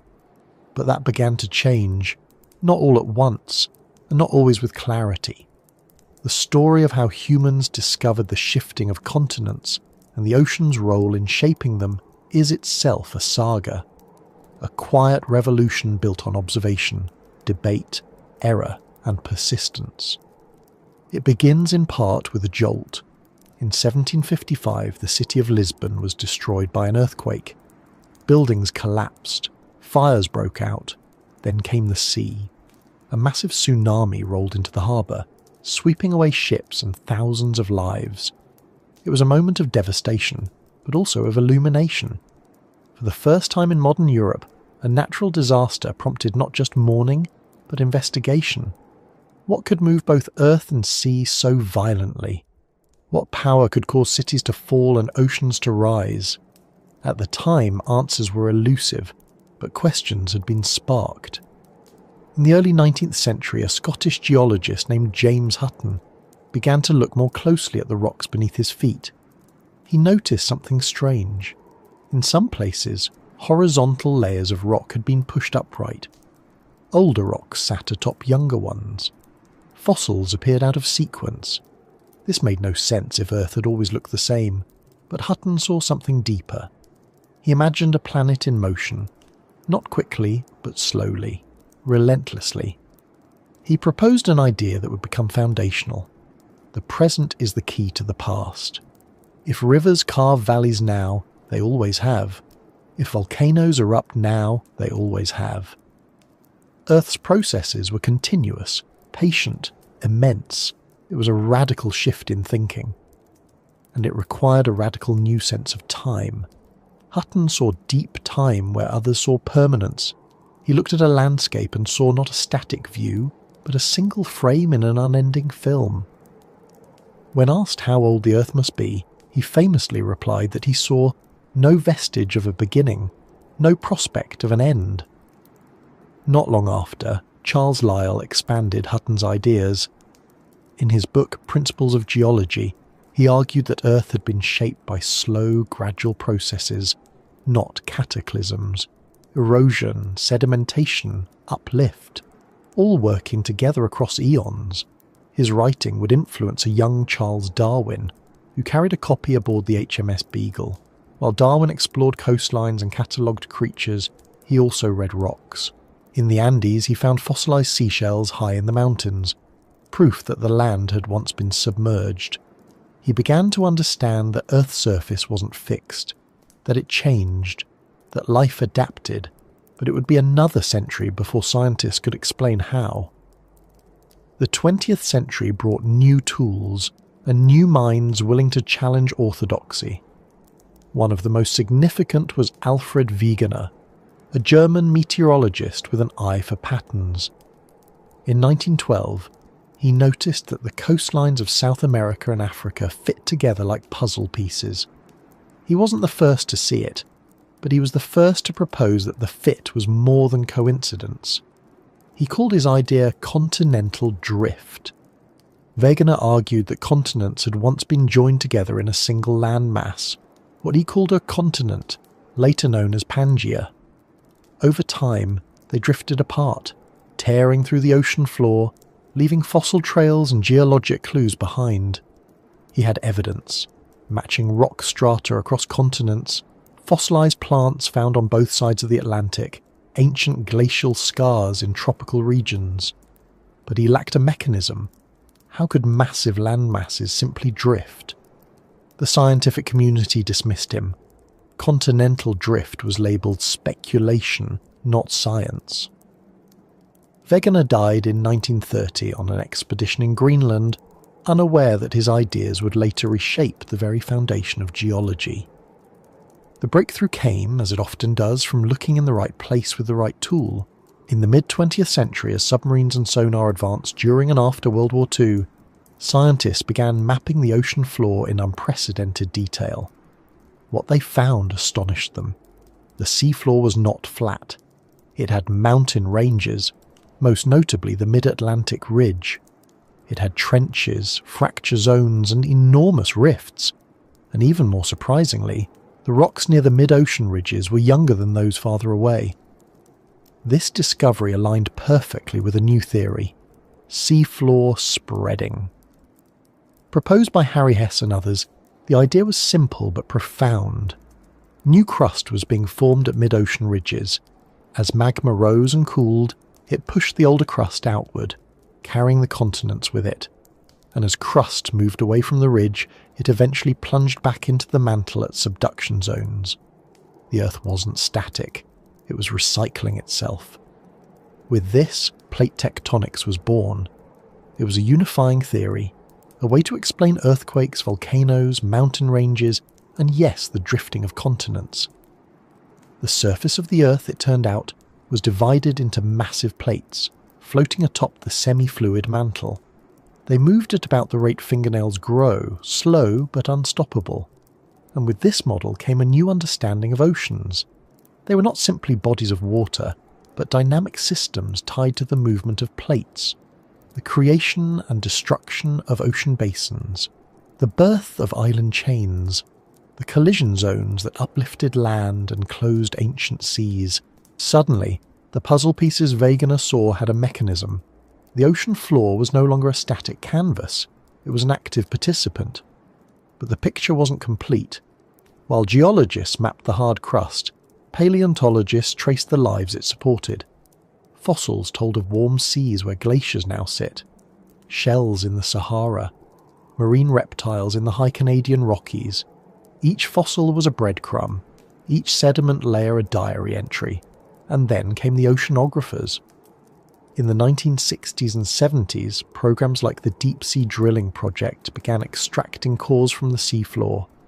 These long cylinders of mud and microfossils revealed ancient climates, ocean chemistry, and extinction events.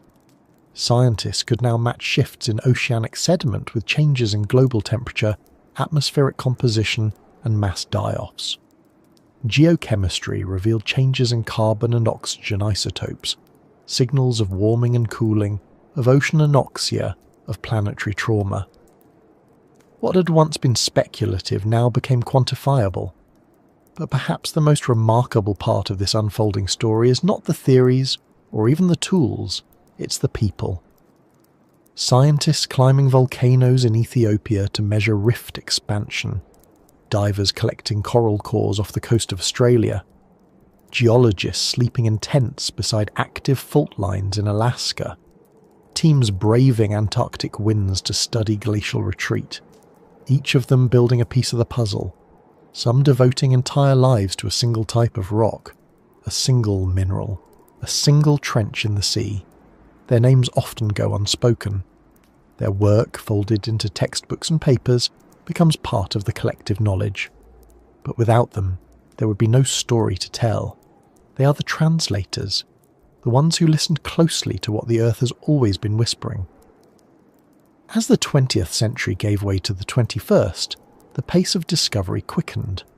Our tools became more precise. Our reach extended deeper, higher, further. The questions grew more intricate, but so did our ability to listen for answers. And through it all, the oceans remained the great frontier, an ancient shifting archive of everything Earth has been and could be again. In this era, discovery moved from cliffs and rock hammers to satellites and supercomputers. It began with a new perspective, from above. Launched in 1978, NASA's CSAT satellite was one of the first to peer down at the oceans, not just as travellers, but as scientists. For the first time, we could map the shape of the sea surface, trace wind patterns across thousands of miles, and sense changes in ocean temperature from orbit. Then came TOPEX Poseidon, Jason 1, and successors that measured sea level changes down to the centimetre. These satellites watched as warm water pulsed across the Pacific in El Niño years. They tracked the rising seas as glaciers melted. They mapped the subtle tilt of the ocean surface that hints at deep tectonic features below, where once we stared at coastlines and guessed at the story beyond the shore, we could now see the whole planet breathe, its currents, its tides, its restless heaving. But above wasn't enough. We wanted to go down. Enter Alvin, the deep-diving submersible operated by the Woods Hole Oceanographic Institution. First launched in the 1960s, Alvin dove into the dark places where light cannot reach. In 1977, it made one of the most astonishing discoveries in the history of ocean science: hydrothermal vents along the Galapagos Rift. Here, in utter blackness, surrounded by crushing pressure and scalding water, life thrived. Tube worms over a metre long, clams, shrimp and strange bacteria. Entire ecosystems fueled not by sunlight, but by the chemical energy of Earth's interior. This discovery shattered the assumption that life depended entirely on the sun. It hinted at the possibility of life elsewhere, in the oceans of Europa or Enceladus, under ice, in the dark. But it also told us something fundamental about this planet, that the ocean floor is not barren. It is alive, dynamic, and still forming. New crust is being born, black smokers spewing minerals that feed the deep biosphere. And these processes are directly tied to plate tectonics, to the shifting of continents above. Alvin was just the beginning. Since then, ROVs, remotely operated vehicles, and AUVs, autonomous underwater vehicles, have gone deeper, stayed longer, and gathered more. They've mapped underwater volcanoes, watched earthquakes in real time, and even recorded the strange songs of whales echoing through the darkness. In parallel, geologists and geophysicists have continued piecing together Earth's tectonic past, one zircon crystal, one isotope ratio at a time. Using radiometric dating, they've pinned down the ages of the oldest rocks, some over 4 billion years old.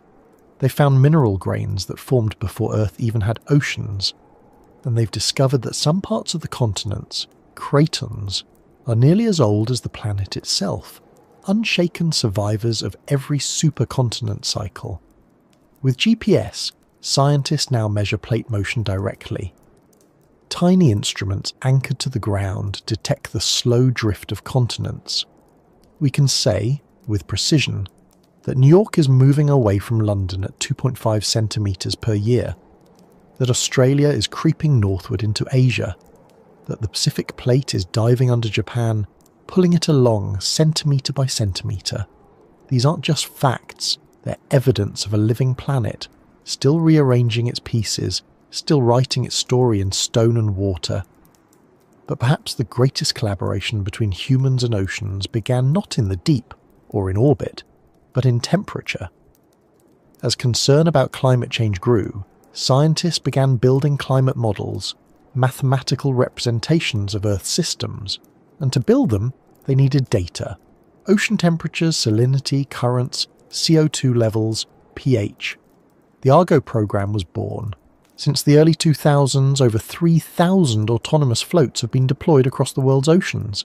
Each one dives to 2,000 meters, collects data, then surfaces to beam that data to satellites. Together, they form a constantly updating picture of the ocean's vital signs. Thanks to Argo, we know the oceans are absorbing over 90% of the excess heat trapped by greenhouse gases. We know the thermocline, the boundary between warm and cold water, is deepening. We know that some parts of the ocean are becoming more acidic, threatening the tiny plankton at the base of the food chain. And again, it comes full circle. Because as the oceans change, so too do the continents. Coastal erosion accelerates as sea level rises. Saltwater creeps into freshwater systems. Storm surges reach further inland. Permafrost melts, undermining ground that has been frozen for millennia. Even tectonic activity may respond, as ice mass is redistributed and pressure on fault zones shifts. The boundary between human and Earth, between culture and crust, between decision and consequence, it blurs. But not all human discovery has been technological. Much of it began, and still begins, with observation, patience, and imagination. In New Zealand, Maori oral traditions describe land rising from the sea, of the fish of Maui being hauled from the deep. These aren't just myths. They contain echoes of real tectonic uplift. In the Pacific Northwest, indigenous stories tell of thunderbird and whale locked in battle, accompanied by shaking ground and flooding seas. Today we know that a massive earthquake occurred there in 1700, sending a tsunami across the ocean to Japan. In Iceland, the very land testifies. New islands have risen from the sea in living memory. Surtsey in 1963, born from an underwater volcanic eruption. Scientists watched from its first breath, studying how life colonizes new land step by step, spore by spore. And across the globe, a new generation of scientists continues the work. Geoscientists, oceanographers, climate modelers, paleobiologists. Some spend months at sea on research vessels collecting cores and samples. Others sit at terminals modelling Earth's past and predicting its future. Some chip away at cliffs with rock hammers. Others dive beneath polar ice. They are drawn by questions older than language. How did the land get here? Why does the sea behave this way? What was this place like before? They are detectives of deep time, translators of silence, architects of understanding, and their work is not finished, because the oceans are still speaking. Every wave that breaks on a shore carries a story. Every grain of sand, a journey. Every current, every salt crystal, Every drifting plankton, every whale song vibrating through the black has something to tell us. The story of how oceans shaped continents is ultimately the story of how we learn to listen, not just with instruments or data or algorithms, but with wonder. Because discovery doesn't start in a lab. It starts in a moment of stillness. A child picking up a seashell and wondering where it came from. A sailor watching the stars shift on a long voyage. A scientist kneeling at the edge of a trench, brushing away time to reveal a fossil older than any map. It starts with awe, and with that awe, we become part of the story. We're not outside of Earth's rhythms, we're inside them. We live on the drifting plates. We breathe the air the oceans made. We drink the water they cycle. And now, we hold the responsibility to understand what they're telling us and to act with care. Because the next chapter is not yet written, and we are holding the pen. To truly understand how oceans shaped continents, we need to go below the visible, beneath the coastlines, beyond the maps.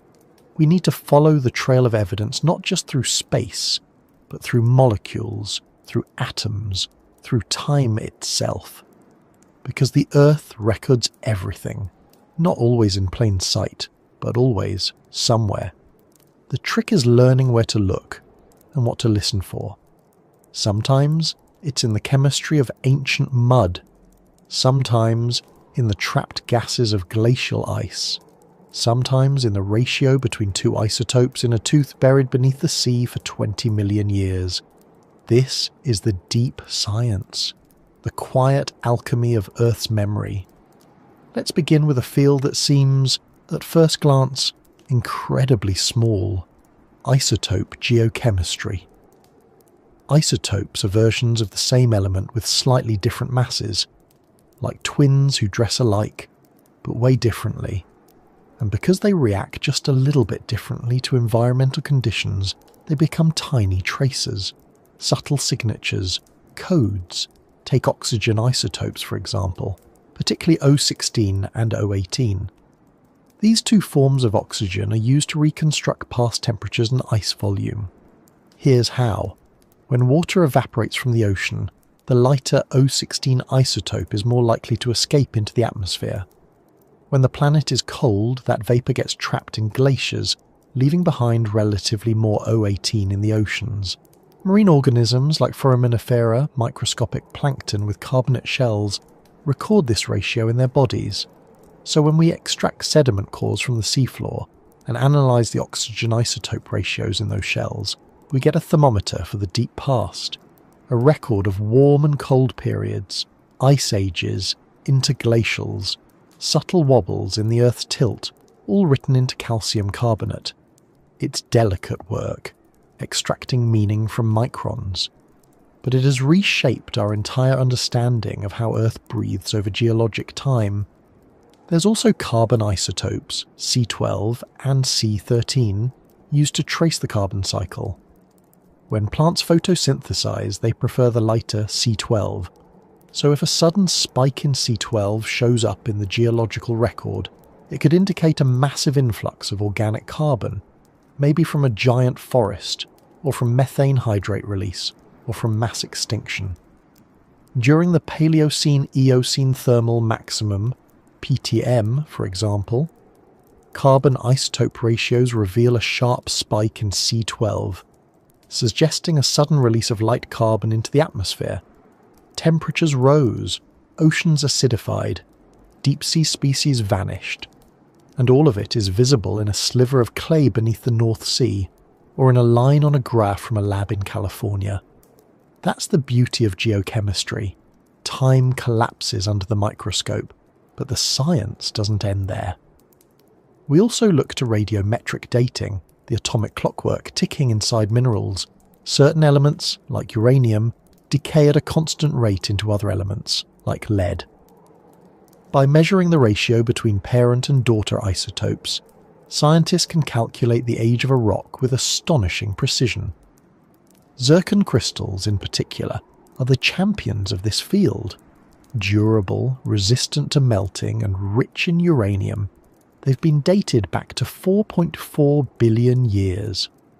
Found in Western Australia, these tiny crystals suggest that oceans, and perhaps even continents, existed far earlier than we once believed, before the moon had stopped wobbling, before the first known life, before the world had solidified its patterns. Zircons are time travellers, geologic flash drives. Then there's stratigraphy, the study of layers. Sedimentary rocks form in sequence with the oldest at the bottom and the youngest at the top.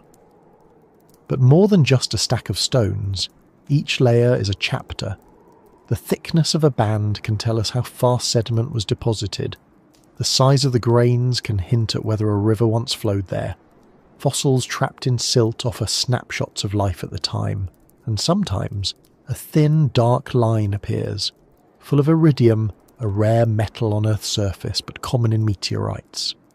This is the KP boundary marking the impact that ended the reign of the dinosaurs, a razor-thin marker of catastrophe, found in Italy, in North America, in New Zealand, a planetary moment preserved in mud.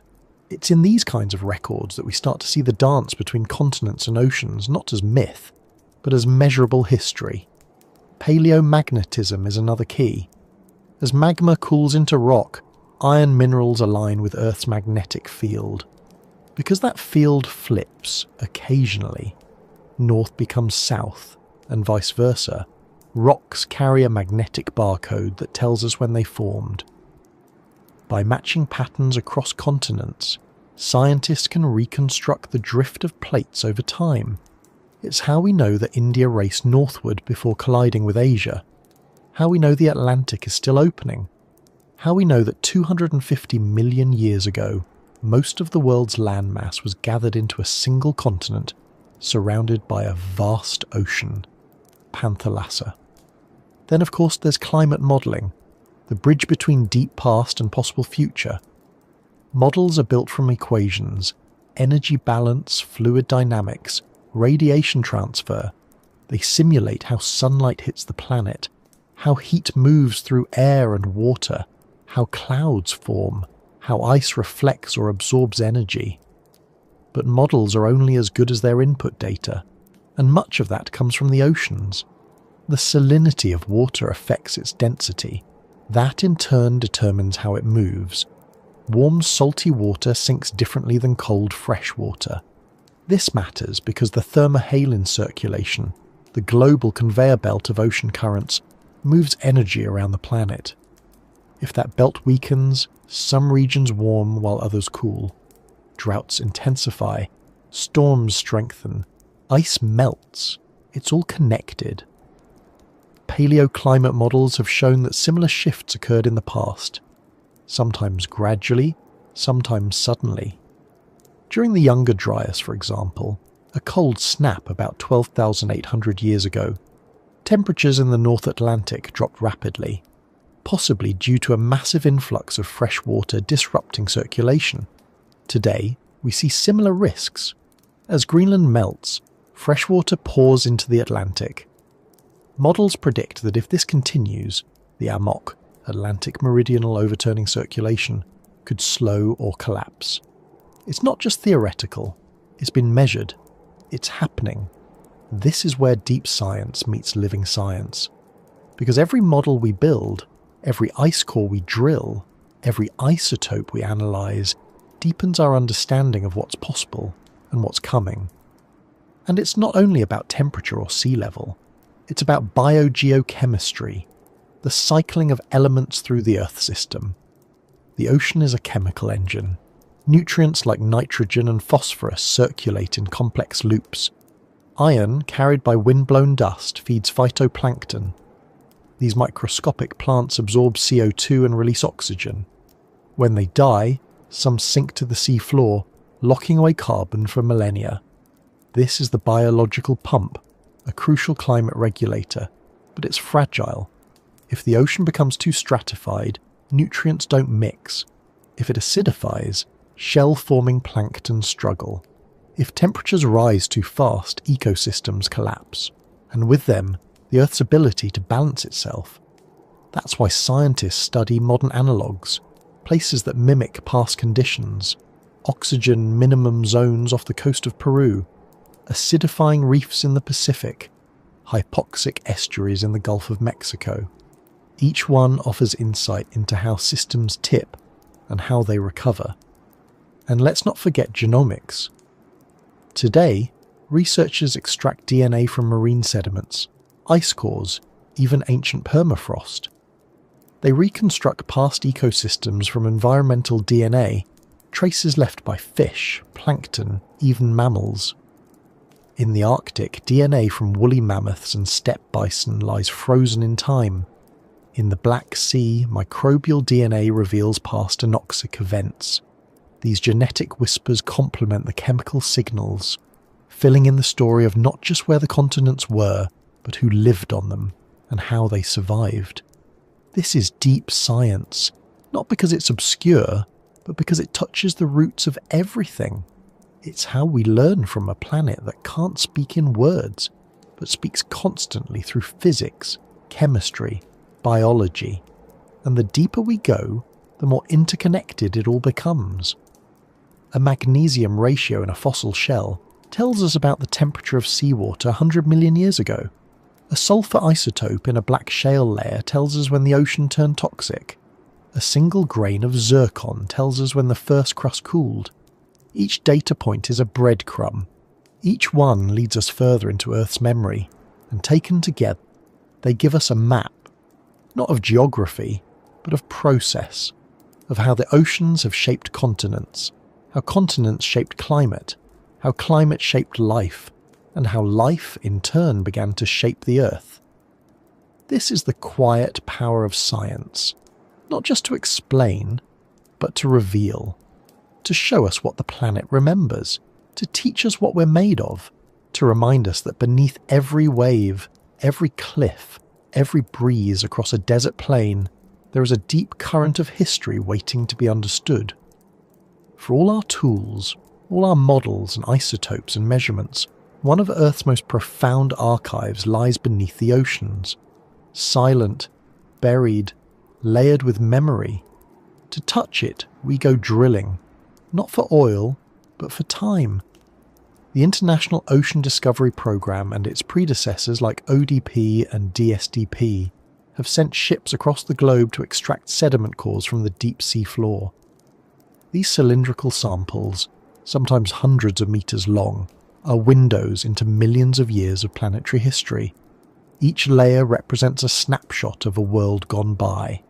Some are full of tiny plankton shells, chalky and bright, deposited during warm greenhouse climates.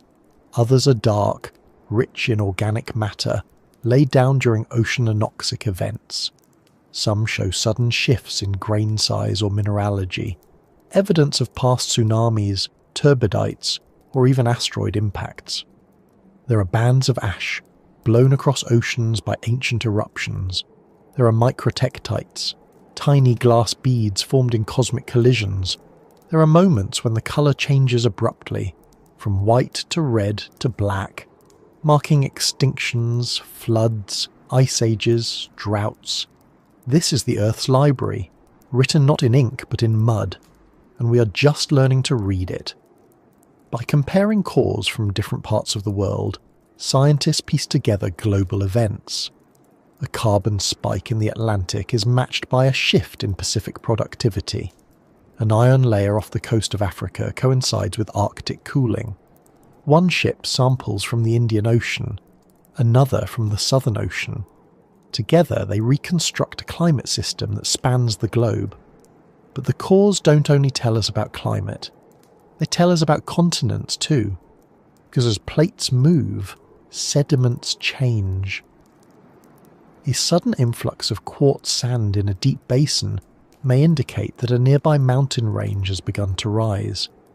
An increase in feldspar might suggest erosion from a newly exposed continent. Changes in clay minerals reflect shifts in rainfall, which are themselves tied to continental configurations and ocean currents. Even the colour of the sediment, grey, red, green, offers hints. Red layers often indicate oxidised, arid conditions. Green layers may point to low oxygen seas, Grey can mean glacial activity nearby, and then there are the microfossils, decatoms, foraminifera, coccolithophores, tiny, elegant skeletons made of silica or calcium carbonate. They're not just pretty, they're diagnostic. Different species thrive in different temperatures, salinities, and nutrient regimes.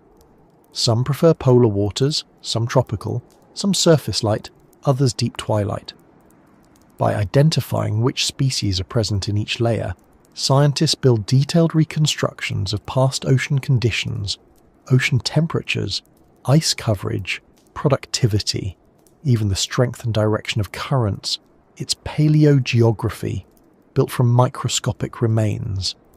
But not everything we learn from deep science comes from Earth.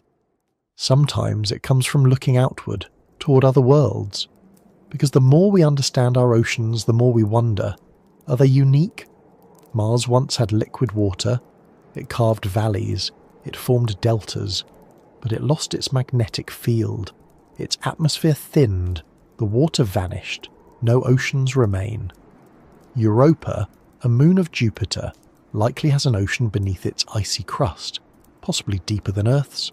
Tidal forces from Jupiter's gravity may drive hydrothermal activity on its seafloor, not unlike our black smokers.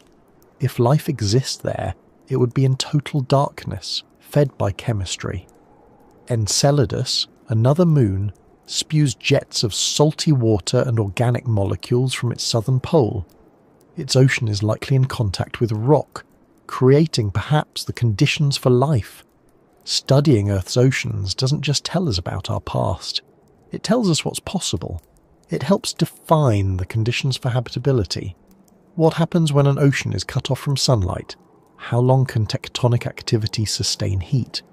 What are the minimum requirements for a biosphere? These aren't just science fiction questions, they're scientific frontiers, and they bring us back, again, to Earth. Because we still don't fully understand our own deep ocean.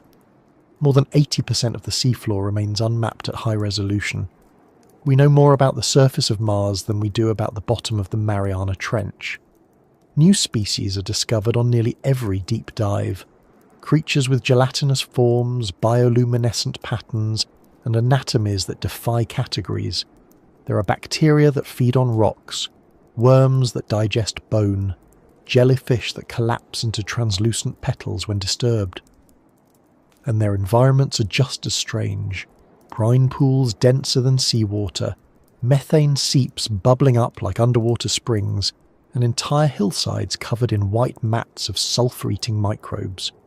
These aren't just curiosities, they're pieces of a larger puzzle. Because deep ocean systems are tied to plate boundaries, to spreading centres, to subduction zones, to mantle plumes. They are the scars and seams of continental drift. And as we study them, we also study how the Earth cools, how minerals cycle, how life endures. But deep science is not just about the past or the alien, it's about now. Today, scientists are building Earth system models, integrated simulations that combine atmosphere, ocean, land, ice and life. These models don't just track temperature or rainfall, they include dust, fire, clouds, permafrost, coral bleaching, ocean acidification, even the migration of species. They're informed by deep time data and they're tested against modern observations, satellite data, buoy arrays, ice cores, tide gauges, and they point toward futures that hinge on what we do now. In some models, the Atlantic current slows, Europe cools, monsoons weaken, Arctic permafrost releases methane, accelerating warming. Coral reefs collapse, coastal cities flood. In others, emissions stabilize, forests recover, ocean heat uptake slows. The climate begins to restabilize. But in all of them, the ocean is the key variable, the memory, the buffer, the mirror. It is both the archive of the past and the forecast of the future. And at its edges, where it meets the continents, it creates everything we depend on. Rainfall, agriculture, biodiversity, culture. Civilizations rose along the Nile, the Indus, the Yangtze. all river systems born of tectonics and sustained by ocean-fed clouds. Today, we still gather at the coasts, where land and sea meet in ancient rhythm. We build our cities there, we swim there, we watch the horizon for meaning, and scientists quietly continue to dive deeper. They launch new missions, satellites like SWAT, designed to measure the subtle slopes and swells of the ocean surface. They deploy new robotic submersibles, capable of autonomous mapping. They design new sensors to detect microplastics, dissolved carbon, temperature anomalies. They collaborate across borders and disciplines. Oceanography meets genetics, geology meets AI, paleontology meets climatology. Because the deeper we go, the more we see that nothing stands alone. A plume of iron off the coast of Patagonia changes plankton growth in the South Pacific, which affects carbon storage, which alters atmospheric pressure, which shifts the jet stream, which changes where the rains fall in Africa.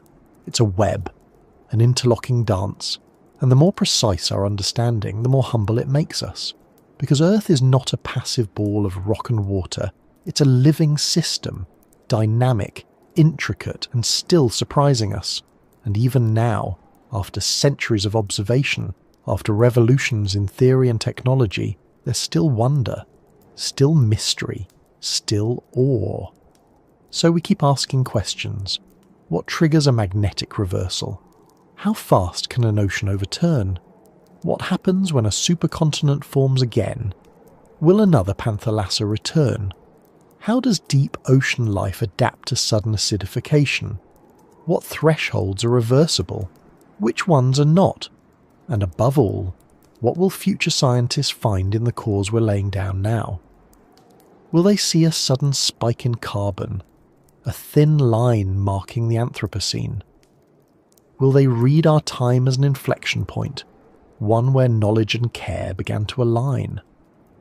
We can't answer those questions fully yet, but we can choose to keep listening, to keep drilling, sampling, modelling, diving, to keep seeing the continents not as isolated masses, but as chapters in a longer liquid story. One written by shifting plates, changing climates, rising seas, and the long, slow memory of the ocean. Because science, at its best, is not just about finding answers, it's about learning to ask better questions, and listening, really listening to what the Earth has always known. After the storm passes, after the tides pull back and the ash settles, the Earth does not return to normal. It builds something new. Every extinction, every rupture, every oceanic upheaval sets in motion a long, slow process of repair. But Earth does not rebuild what was lost. It transforms. And that transformation, impossibly slow from our perspective, reshapes continents, oceans, and the life they cradle. Recovery is not a return.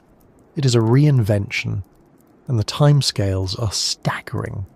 In the aftermath of a global collapse, whether triggered by a bolide from space or a volcanic flood, the planet does not pause. It breathes differently. It flows differently. Nutrients cycle through new channels. The sun still rises, but the creatures who greet it may be unfamiliar. Let's return for a moment to the end of the Permian, the Great Dying. Over 90% of marine species were wiped out. Entire ecosystems vanished. Coral reefs, trilobites, ammonoids, gone. It was the closest Earth has ever come to sterilizing itself. In the oceans, it took millions of years for diversity to return to even a fraction of its former level. Some species did survive, tucked away in deep sea refuges or along cooler coasts. But the web of life had been shredded, and it would not knit itself back overnight. New creatures emerged slowly. In the seas, the ancestors of modern bivalves began to spread. Ammonoids returned in new and stranger forms. In the aftermath, reef building resumed, not by corals, but by sponges and microbes. It wasn't until the mid-Triassic, nearly 10 million years later, that coral reefs began to flourish again. And when they did, they looked different, composed of new species, arranged in new ways. On land, recovery was equally uneven. Some plant groups rebounded quickly, while others took tens of millions of years to recover their pre-extinction diversity. Forests regrew, but the canopy was sparse. Insects returned, but pollination dynamics shifted. It took time for ecosystems to stabilize, for the balance between predator and prey to re-establish itself. And this is the key. Earth always recovers, but never the same way twice. Because every recovery happens in a changed world. The continents may have moved, ocean currents may have shifted, atmospheric composition may be altered. So even if similar species reappear, they do so in new contexts. Evolution does not rewind, it adapts. After the asteroid that ended the Cretaceous, the skies darkened, the oceans acidified, and the dinosaurs, save for the birds, disappeared. Plankton populations collapsed. With the base of the food chain weakened, marine reptiles vanished too. For a time, the seas were eerily quiet. But then, life returned. Tiny glassy foraminifera appeared first, some of them just 100 microns across. They floated in the upper ocean, photosynthesizing, slowly rebuilding the foundation. With them came copepods, jellyfish, small schooling fish. Over the next 10 million years, new apex predators emerged. Not reptiles, but mammals. Early whales evolved from land-dwelling ancestors, slipping back into the sea with flippered limbs and streamlined bodies. By the Oligocene, some reached lengths of 20 meters. On land, mammals exploded into niches once held by dinosaurs. Some grew large, others grew smart. Grasses began to dominate new landscapes, driving the evolution of grazers. Pollinating insects diversified alongside flowering plants. The biosphere was rebooting itself, guided by the same rules, but with different players. And through it all, the oceans were not just witnesses, they were agents of recovery. As sedimentation resumed, nutrients returned to coastal zones. As tectonic activity rebuilt coastlines, new estuaries and shallow seas provided nurseries for young species. Volcanic islands rose, offering fresh real estate for colonization. Even coral reefs, among the ecosystems most sensitive to disturbance, regrew, layer by layer, polyp by polyp. Some of the reefs we dive on today are built on the rubble of previous worlds, living atop extinction. Recovery is not even. It doesn't happen all at once, everywhere. Some ecosystems rebound quickly, others lag. Some species adapt, others vanish. Diversity may return, but not always complexity. Sometimes it takes tens of millions of years for predator-prey dynamics to stabilize again. Sometimes lineages survive in isolated pockets, only to flourish much later when conditions improve. And sometimes the long-term consequences are not biological, but geological. Massive extinction events reshape not just life, but landscapes. The rise of mountain ranges after tectonic collisions, like the Himalayas, born from India's collision with Asia, alters atmospheric circulation. Rainfall patterns shift, rivers are redirected, sediments flow into new basins, creating new sedimentary records, new deltas, new plains. Glaciations, triggered or prolonged by oceanic changes, scrape away soil, carve valleys, and lock away water, lowering sea levels. When the ice melts, coastlines are redrawn, continental shelves flood, inland seas expand and then retreat. In their wake, salt flats and evaporate deposits form, marking time like geological tattoos. Oceans themselves can be permanently changed. After major die-offs, ocean chemistry may shift. The balance of carbonates and silicates, the oxygen content, the depth of mixing layers. An ocean once teeming with life may become sluggish, stratified, stagnant. But life doesn't give up easily. It finds new metabolisms. In anoxic waters, sulfate-reducing bacteria thrive. In acidified zones, extremophils bloom. In areas with few nutrients, organisms shrink or evolve new ways of feeding. This biochemical flexibility is part of what has allowed life to persist through 5 mass extinctions and countless smaller ones. Recovery also takes on a planetary dimension. After a major carbon release like during the PEM, it can take 100,000 years or more for the carbon cycle to re-equilibrate. Carbon is slowly pulled from the atmosphere through weathering. Rocks absorb it, shells sequester it. The ocean becomes the great regulator again, pulling the system back toward balance. But some scars remain forever. There are lineages that will never return. Entire phyla lost. Genetic diversity narrowed. And with every extinction, the recovery starts from a smaller base. This matters, because biodiversity is not just a catalogue of species, it is a network of functions: pollinators, decomposers, grazers, predators. When that web frays, ecosystems become more vulnerable to future shocks. The long-term consequence of each extinction is not just what is lost, but what becomes more fragile. And yet, the Earth persists. It rotates. It orbits. It heaves and shifts and breathes. New species evolve. New continents drift. New currents flow. Sometimes the recovery brings with it completely new ecosystems. Mangroves replacing salt marshes. Kelp forests forming along uplifted coasts. Rainforests returning to land once scorched and barren. And sometimes the consequences stretch so far into the future they redefine what it means to live on this planet.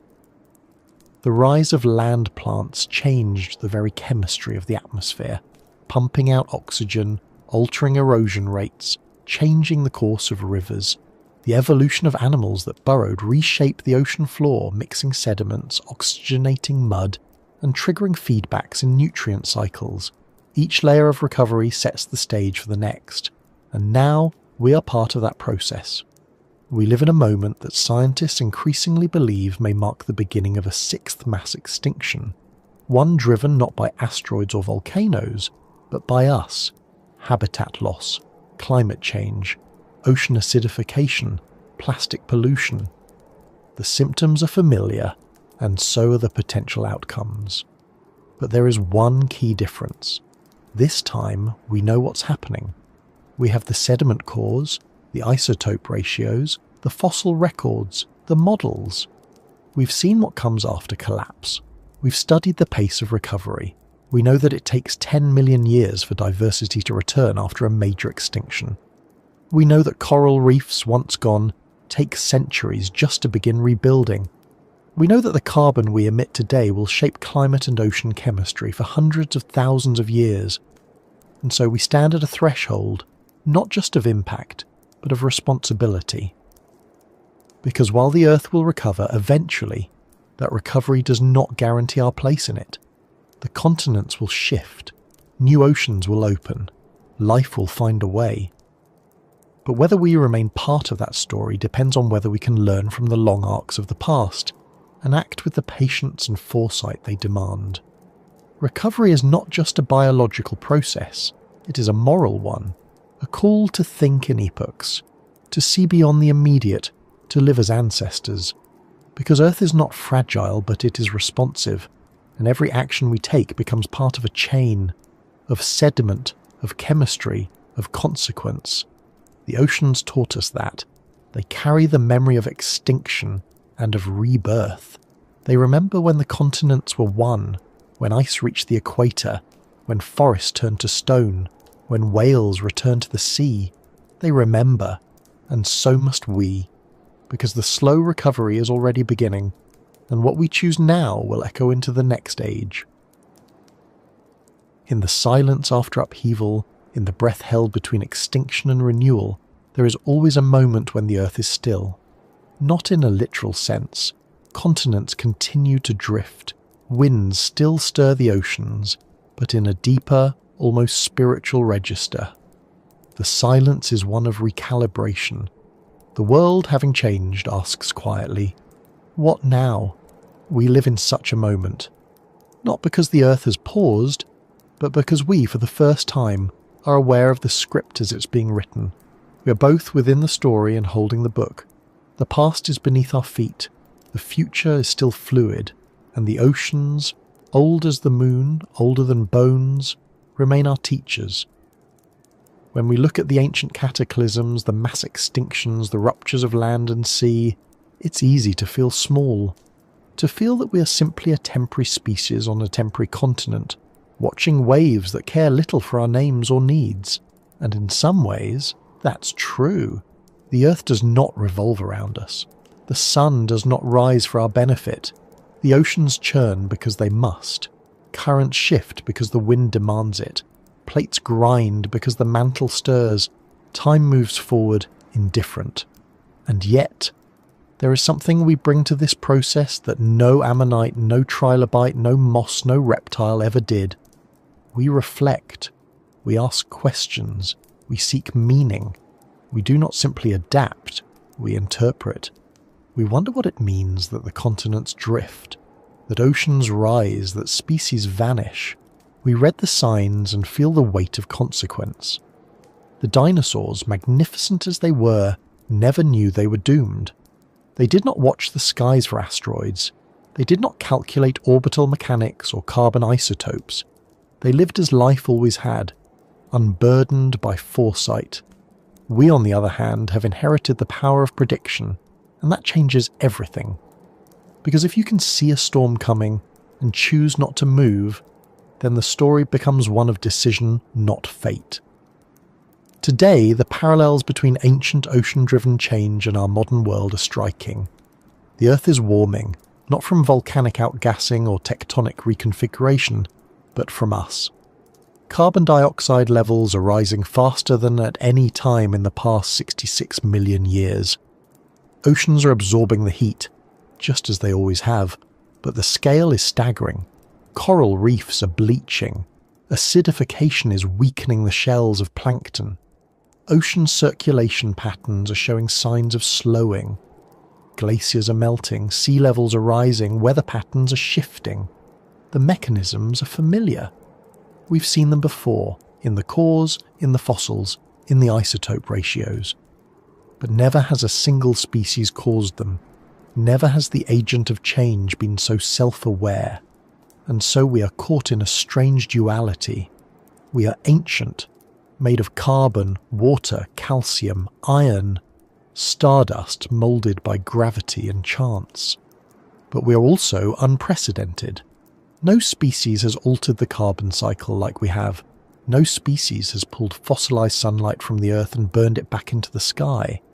No species has carried in its pocket a satellite image of an entire planet. And yet we still feel surprise when floods come, when the fires spread, when the summer stretches too long, too hot, too dry. Perhaps because we still think of ourselves as separate from nature, as passengers, not participants, as builders of civilizations, not continuations of biology. But the truth is simpler, more humbling, more beautiful. We are the oceans. Our blood is saline. Our bodies rhythmically pulse like tides. We breathe the oxygen that phytoplankton release. We eat from the sea. We launch ourselves across it. We dream by its shorelines. The salt in our tears is older than language.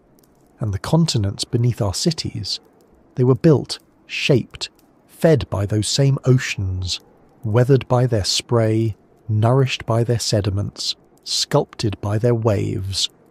Our empires sit atop the ruins of coral reefs, the sediments of vanished rivers, the bones of marine reptiles turned to stone. In a very real sense, we live in the long shadow of the ocean's work. And so, when we talk about climate, about extinction, about change, we are not discussing abstract forces. We are talking about our ancestry, our home, our reflection in deep time. And this is where hope enters, not as a denial of crisis, but as a recognition of potential. Because the same species that burned coal can plant forests. The same minds that weaponized fossil fuel can engineer cleaner ways to live. The same hands that overfished can build sanctuaries. The same institutions that delayed action can accelerate it. And history shows us that Earth is not brittle. Life, given time and space, rebounds. But time and space are precisely what we must now protect. We cannot slow tectonics. We cannot calm the sun. We cannot hold back ice sheets once they melt. but we can choose how much carbon we release. We can choose how we use land, what we protect, what we allow to go silent. We can choose to listen to the ice cores, the coral reefs, the forests, the plankton, to each other. And when we do, when we speak from a place of understanding rather than reaction, our choices begin to echo in a different way. We become ancestors worth remembering. Future geologists may drill cores from our time and find a strange layer, microplastics, radionuclides, synthetic compounds. But perhaps they will also find evidence of a shift, not in climate alone, but in consciousness. A moment when we saw the arc of history and stepped back from the edge.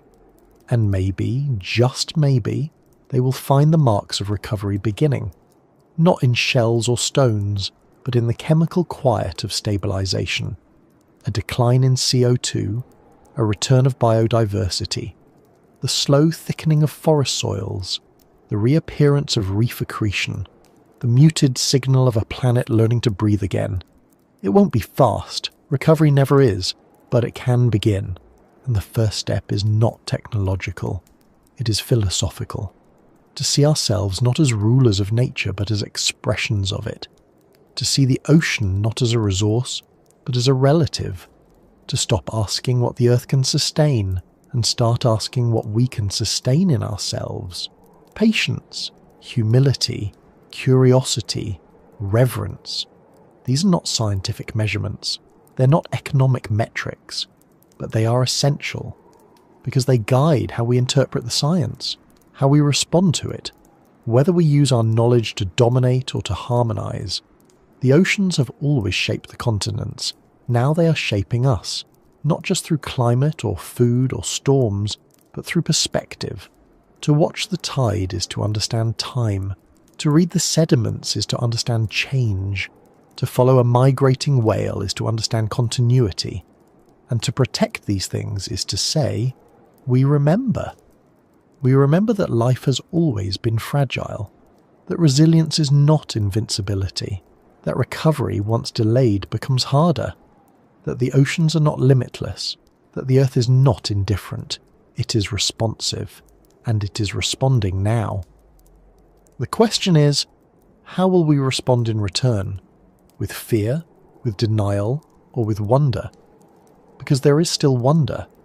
In the rising of a full moon over a darkened sea, in the migration of eels to places no eye has seen, in the coral polyp building its limestone cathedral 1 micron at a time, in the quiet hush of a sea cave breathing in rhythm with the tide. The earth is older than belief and more intricate than we can grasp, but it's also knowable, and it is asking, not with words but with waves. Are you listening? And so now, as we return to the surface, to the present, to the small and familiar rhythms of our lives, just pause for a moment. Listen. Maybe there's the hum of traffic beyond your window. Maybe a breeze against the glass. Maybe nothing at all but the quiet stillness of night. But somewhere beneath that stillness, the earth continues its ancient work. Plates shift, currents churn, the ocean exhales, a continent drifts, unhurried, and you are here, breathing, thinking. Part of this long story that began before memory and will continue long after. A story written in water and stone, in carbon and time, in the salt of your blood and the light of distant stars. If something in this quiet unfolding has stayed with you, if it brought a little peace, a little wonder, a little space to think, then I hope you'll stay a while. Subscribe if you'd like to drift with us again. Like this video if it brought you calm, and share your thoughts below, your questions, your reflections, your favourite ocean memory. I read them all, and if you're still awake, or still awake again, that's okay.